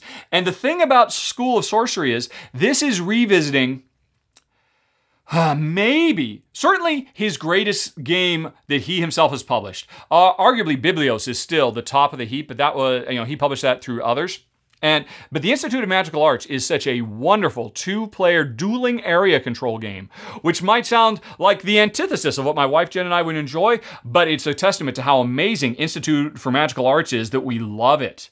And so Steve is revisiting it, giving it a slight retheme, School of Sorcery, and I don't really know what is changing. Quite frankly, nothing has to change. I just hope more people get to experience the wonderful gameplay of this game because it's just phenomenal. If you want to know why, you can go back and watch the run-through I did years ago. I'm just thinking about playing it with Jen. Just puts a smile on my face. We've had so much fun with it. I am kind of bummed because really, Institute for Magical Arts so deserves to be rethemed with the Harry Potter theme and just become one of the biggest games in the universe because it's so good. Obviously, that's not happening, but hey, I'm just happy more people will get to play via School of Sorcery, my number 10 most anticipated game of the year. And now, moving on to number 9, we have Cosmic Colonies. Now, this is one of several Kickstarter games I covered last year, and I covered a whole bunch, and I'll revisit most of them when I do the podcast, but there were a few of the Kickstarter games. I mean, they were all good games. They were all fun, but there were a few that really spoke to me and Jen that we loved so much, and I'm going to talk about them right now, starting with number 9, Cosmic Colonies. This is, as far as I'm concerned, this is maybe Scott Alm's greatest design to date, and he has designed dozens of games that people love to pieces. But Cosmic Colonies is him just working on another level. In a nutshell, it is a card drafting game crossed with a polyomino tile laying style game. You can watch my run through to see how it plays, but it does so many brilliant things. The coolest thing about this, unlike most card drafting games that borrow from Seven Wonders or Sushi Go, the idea of, oh, I've got a bunch of cards, I'll play one and then give you the rest. In this game, I will play, actually every round you play 2 of them, and then I'll hold on to the ones I didn't play and give you the ones I played. And if I played those must have been the best. And if I play those, I know I'm giving them to you. And if you see me play those, you know those cards are coming to you in the future. This is so brilliant. It so turns card drafting on its head. I can't imagine why. Maybe it has come sooner. I just never saw it, but it's brilliant in Cosmic Colonies. And then, if all that weren't enough, the polyomino tile-laying Tetris-y type stuff of building a colony on an asteroid, a mining colony, is brilliant as well. Either one of these games would have been amazing on their own. Combining the two of them together, it's my number 9 most anticipated game, Cosmic Colonies. Then we've got number 8. Calico. Oh wow, this just came out of nowhere and blew us away when I covered it on Kickstarter last year. And by the way, I guess I probably should say for these 2 games, these were paid previews. I was paid to cover them, but you know what? That's last decade. Now, I don't think you have to worry about, because I'm just talking about what I personally am super duper stoked excited about. I loved all of the games that we played on Kickstarter, although a lot of them just weren't really good fits for me and Jen, and I always explained why, even when I was paid, but Calico blew us away. If it had come out last year, it would have made my top 10 of the year. And so it's an early odds-on favorite for top 10 of 2020. And what is it? It's a super simple tile-laying, tile drafting game where players are trying to make quilts and make adorable kittens happy. And that may sound really sweet and saccharine and gateway family friendly-ish, but don't be fooled. This game is devious just how deep and crunchy it is. One of the best tile laying puzzles I ever played. Loved it to pieces. Cannot wait to get a final retail instead of the prototype we played. My number 8, and I know that because I've given it 8 stars. Again, after I'm done, I'll have to mark that out because I haven't really played the final thing. But my number 8, Calico. Then we go on to number 7, Sleeping Gods, which I also covered on Kickstarter last year. A lot of people consider Near and Far to be Ryan Laukatt's masterpiece, and with good reason. I think when Sleeping Gods come out, it might supplant it. Because this is an epic game of exploration and adventure. Kind of almost feels like, remember Land of the Lost? The Saturday morning show from the 60s where a family got thrown into this crazy kind of alternate dimension where time, or it seemed out of time and there were just weird mixes of stuff. That's the world you find yourself in as you're trying to get back home. You're all the crew of a ship. Everybody has strengths and weaknesses. You deal with all kinds of stuff. It's a big old storybook and a separate book for a map book, and it is just full of greatness. And as much as Jen and I were impressed when we played it originally in prototype form, I talked with Ryan at Board Game Geek Con last year, and he showed me he has made significant changes to the game, including adding a whole new worker placement element that was not there when I did my run-through. So I'm as excited as anybody to try it out again and see how he has evolved the formula moving forward. Because like I said, I think this is going to eclipse Near and Far, which is really saying something because that was already a brilliant game. And folks, it's cooperative. It's Ryan's first really big push. He's done a little bit of cooperative stuff here and there, but this is all cooperative, and it's great to see him grow as a designer and try new things. So, Sleeping Gods, my number 7 most anticipated game of the year. Then let's move on to number 6. Mercado de Lisboa. And hey everybody, it's everybody's favorite Euro designer, Vital Lacerda. Oh man, Vital is, actually everything I said earlier about Nuno and Paulo, when I was talking about AI, about how they are the cream of the crop, the top of the hill in terms of really rich, thematic, crunchy Euros. Everything I said about them goes equally or even more so for Vital Lacerda, who is the true king of the crunchy, heavy, thematic, but incredibly elegant and yet incredibly complex at the same time Euro. And this is going to be his new game coming this year. And interestingly, he's got a co-designer, which I assume means that really Mercado is the design of Julian Pombo and Vital is helping out. But I don't know that. I don't have any inside information. What's more interesting to me is this is billed as a thinky filler. So, this is not going to be the next Kanban or Lisboa or Vinhos, big, crazy, heavy, epic, multi-hour games that just make our brains melt down. I'm really looking forward. I am hoping for something that is big and epic and heavy and makes our brain melt down, but that we get done in 15 to 30 minutes. That sounds awesome to me, so I cannot wait to see what these guys have come together. So much so that it is my number 6, Mercado de Lisboa. Then we move on to number 5, Perseverance, The Castaway Chronicles. I've been waiting for this one for years. This is the next big, super explosion board game experience from Mind Clash Games. And they have set themselves up as the premier chrome-filled Euro publisher in the industry because they, in their designs, well, they do phenomenal presentation and components and all that, but they don't just go overboard with the production values. They always go overboard with the actual design themselves and just layer in mechanism after mechanism after mechanism. And they always end up producing amazing stuff like Anachrony or Trickerion. I didn't play the most recent one because it had too much player versus player for our taste, so that was kind of a bummer, but I am definitely interested in their next one coming this year, Perseverance, because here's the setting, folks. This is another game that has kind of a Land of the Lost type feel, where in this game, an entire luxury liner of tourists ends up washed up on this island that time forgot, where there's still dinosaurs running around. And this game takes place over multiple generations. Because these people, once they're shipwrecked, they are never going to escape this island. And so they grow up, their kids grow up, their kids' kids grow up, and they have to build an entirely new civilization in a harsh and unforgiving landscape. That's awesome. I am very intrigued by that subject matter. I mean, talk about something that we as regular modern board game fans can really project ourselves into. This is definitely something you can imagine, well, what would it be like if I found myself in this circumstance? This crazy far out thing. So, I'm really intrigued by the concept.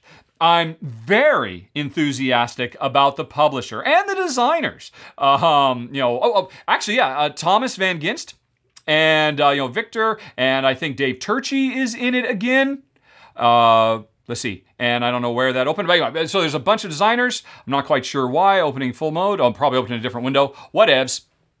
So this is very exciting. I love the subject matter. The art looks like it's got really great presentation. I cannot wait to see what Mind Clash comes up again. That is Perseverance, the Castaway Chronicles. Then we move on to number 4, Dice Realms. This is from Tom Lehman. And while Res Arcana did not make my personal top 10 of 2019, I could certainly make an argument that it was the best game to come out in 2019 in an objective sense, evaluating the core mechanisms and what that game was able to accomplish with very minimalist approach to design.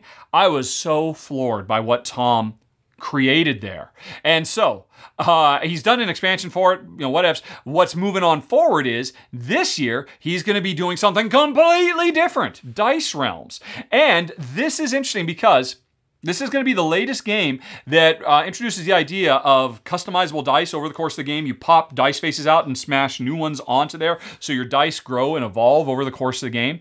And I saw an interview where Tom talked about how he worked with dice building a little bit with the expansion for Roll Through the Galaxy, and he was so intrigued by it, he wanted to make an entire game. And so what he's done is, it looks to me almost like he's revisiting some of the ideas of Favor of the Pharaoh, but introducing dice drafting. And the interesting thing is, apparently, this game comes with 650 die faces across 72 different categories of die faces, 3 custom trays to hold them all kinds of stuff. This is probably going to be the biggest, most ambitious dice crafting game that has ever come out. And there have been some really cool ones. Was it not Dice Throne? I can't think of it. But is it? No, Dice Forge, up till now, has been my favorite of them. And I really like the dice crafting that Tom did. But I cannot wait for this. Because, again, Res Arcana was amazing. Our only problem with it was that there was too much player, not necessarily messing with each other, but creating threat of messing with each other. There was always just too much of the threat of player violence in that game for our tastes. Fingers crossed, this is a little bit more live and let live. I'm making my dice realm, you're making your dice realm. We just keep our people happy and successful as we get 650 die faces we can snap into our customized dice. That's crazy. That is very exciting, very ambitious, and it's my number 4 most anticipated game of the year, Dice Realms. Then we move on to number 3, more dice with Trois dice. Now, Trois is still, or Troyes, if you prefer the more common way to pronounce it instead of the Frenchy sort of way to do it. Although apparently even you're supposed to hear the R when you say Trois, but I can't do it. I cannot hear the French R in my when people say it properly. But anyway, long story short, Trois is in my top 10 favorite games of all time. The heir apparent to Trois, Black Angel, came out last year and it made it in my top 10 of the year. So I love Trois. Now here's the interesting thing. Trois Dice was actually released at a convention, I think, 2 years ago as a little promo giveaway roll and write game. And, so only people who went to this one particular convention got it, but it spread like wildfire and people photocopied and it was entered on a Board Game Geek and people started downloading and making their own. And, people were really excited about it. But, the designer publisher said, wait, no, we fully plan on making this a shipping game. Please stop doing that, everybody. We would like to charge you money for it for a high quality, full production. That was just kind of testing the waters. And so, Trois Dice, as quickly as it popped up, it disappeared. And we're finally it's finally resurfacing now in 2020 as a full big box. I think this is still a roll and write, isn't it? Yep, it is a roll and write. And, I love Troyes. Troyes is one of the greatest dice drafting games of all time. As I said earlier, dice drafting is my favorite gameplay mechanism of all time. So fingers crossed, I'm getting Troyes, fingers crossed that this will live up to the pedigree of what has come before. I cannot wait to find out my number 3 most anticipated game, Troyes Dice. But we're almost done, folks. And next one, this is the craziest one on the list, potentially. And it's going to come out of nowhere for most people. My number 2 most anticipated game of the year is Adventure Inc., The 5 Factions of Filigree. And here is the deal. This is an adventure roll and write game. I've mentioned a few times, I really like roll and write games. And full disclosure, this game is being designed and developed and ultimately published by a friend of mine in real life. And here's why I'm so excited. Well, one, I'm excited that one of my friends gets to publish a game he's been working on for years. That, and it's, of course, anybody would be excited about that. But here's the real reason I'm interested in Adventure Inc. Aside from the fact that I love fantasy, adventure, cooperative stuff, and I love roll and write, and I love the idea of melding those ideas together. That's all really great too. But here's the thing. Andrew, my friend, has been working on this for I don't know how many years now. And in all this time, at least monthly and often weekly, he will call me up and say, hey, I want to throw this idea by you. And at first I was like, okay, he knows I know a lot about games. I play a lot of games. He's always asking me, have you ever played a game like this? Because I really like this idea and this and that and the other. And it started out that way. But at some point over the many, many months where he kept asking me for feedback on the mechanisms and ideas and whatnot, at one point he eventually told me, I'm designing this game for you and Jen, right? I'm like, whoa. So obviously Adventure Inc. is, I'm a little embarrassed it's not my number 1 most anticipated game, but we'll get to my number 1 in a minute. I am so excited about it because I know a lot of what is going into this game. A lot of the design of this game came out of this brain. This game is probably the closest I will ever get to the rest of my life, or for the rest of my life, to actually designing a game. Because for those of you who don't know, I was a professional video game designer for almost 2 decades. And I don't design games anymore. I'm very burned out, and people are always saying, when are you going to design a board game? I'm not going to do it. But Adventure Inc., you could consider that. He's asked, and I've always said, no, I don't need co-design credits or anything like that. I'm just more than happy to help him out because he is a close personal friend of mine. I love the guy. And all of that aside, there is so much amazing content in this game because you might think, oh, it's an adventure roll and write. That means it's just a simple little trifle like most roll and writes. He set out from the get-go to make a roll and write that is deep and as rich as Gloomhaven, with so much stuff, a kitchen sink kind of design. And, he's always throwing more ideas in, and he's always asking me, I really should pare this back, shouldn't I? And I just keep saying, did Isaac Childress pare it back on Gloomhaven? Do the guys at Mind Clash pare it back when they make their big games? So, if he sticks to his guns, and I haven't seen the final, he's still working on it. He's probably working on it right now, because he's just been obsessed with it. This could be the greatest game of all time because it's been scientifically designed to scratch every itch Jen and I have ever had. So obviously, I am very, very excited about Adventure Inc., The 5 Factions of Filigree. Which, by the way, the game is actually called Adventure Inc. The 5 Factions of Filigree is intended to be his first adventure module, and then there'd be, because the town is called Filigree, and there's 5 different factions, and in future he might go into different portions of the world because he's making a whole new fantasy world with new creatures and not just retreading, very Gloomhaven in that regard. Long story short, I could easily do an hour talking about all the specific stuff I know about this game and how it's evolved over the last couple of years, but all I'll say right now is fingers crossed. I know he's hoping on getting this on Kickstarter later in the year, and actually early in the year, he's going to be putting out another game he's been talking about and working on for several years called Plunderous. And actually, Plunderous looks really cool too, but you know what? I'm going to talk about that on the podcast because he hasn't designed that one specifically for me and Jen, but I've had a lot of say in that one also, because I've given him a lot of feedback, and there's a lot of really cool ideas. So come back in the podcast, and you'll hear about his other game. And depending on how well Plunderous does, will determine whether he could then, get that thing fulfilled and then move on to Adventure Inc. Fingers crossed he does, because it could be the greatest game of all time for my taste. But anyway, still, even though that's number 2, that leaves us with one more game to go. What could possibly beat a game that a smart designer has designed specifically to scratch all my itches? Well, there's one itch that Andy is not scratching here, but my number 1 does. My City. It's not that it's a city building game. Of course, I love city building games. That's all fine and dandy. It's not that this is a Reiner Knizia design, although I tend to really love, or at the very least admire and respect, Reiner Knizia designs. It is the fact that this is a legacy game.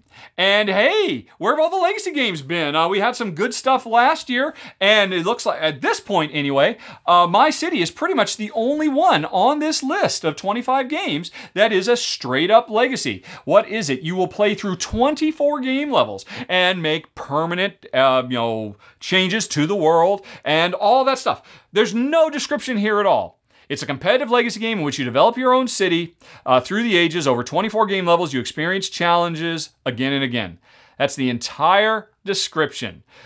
But you know what? You had me at Reiner Knizia making a city building legacy style title. I couldn't not put that in the number 1 spot, because I love games that have me make permanent, never changing building legacies in games. I love it to pieces, and Reiner Knizia's never done anything like this.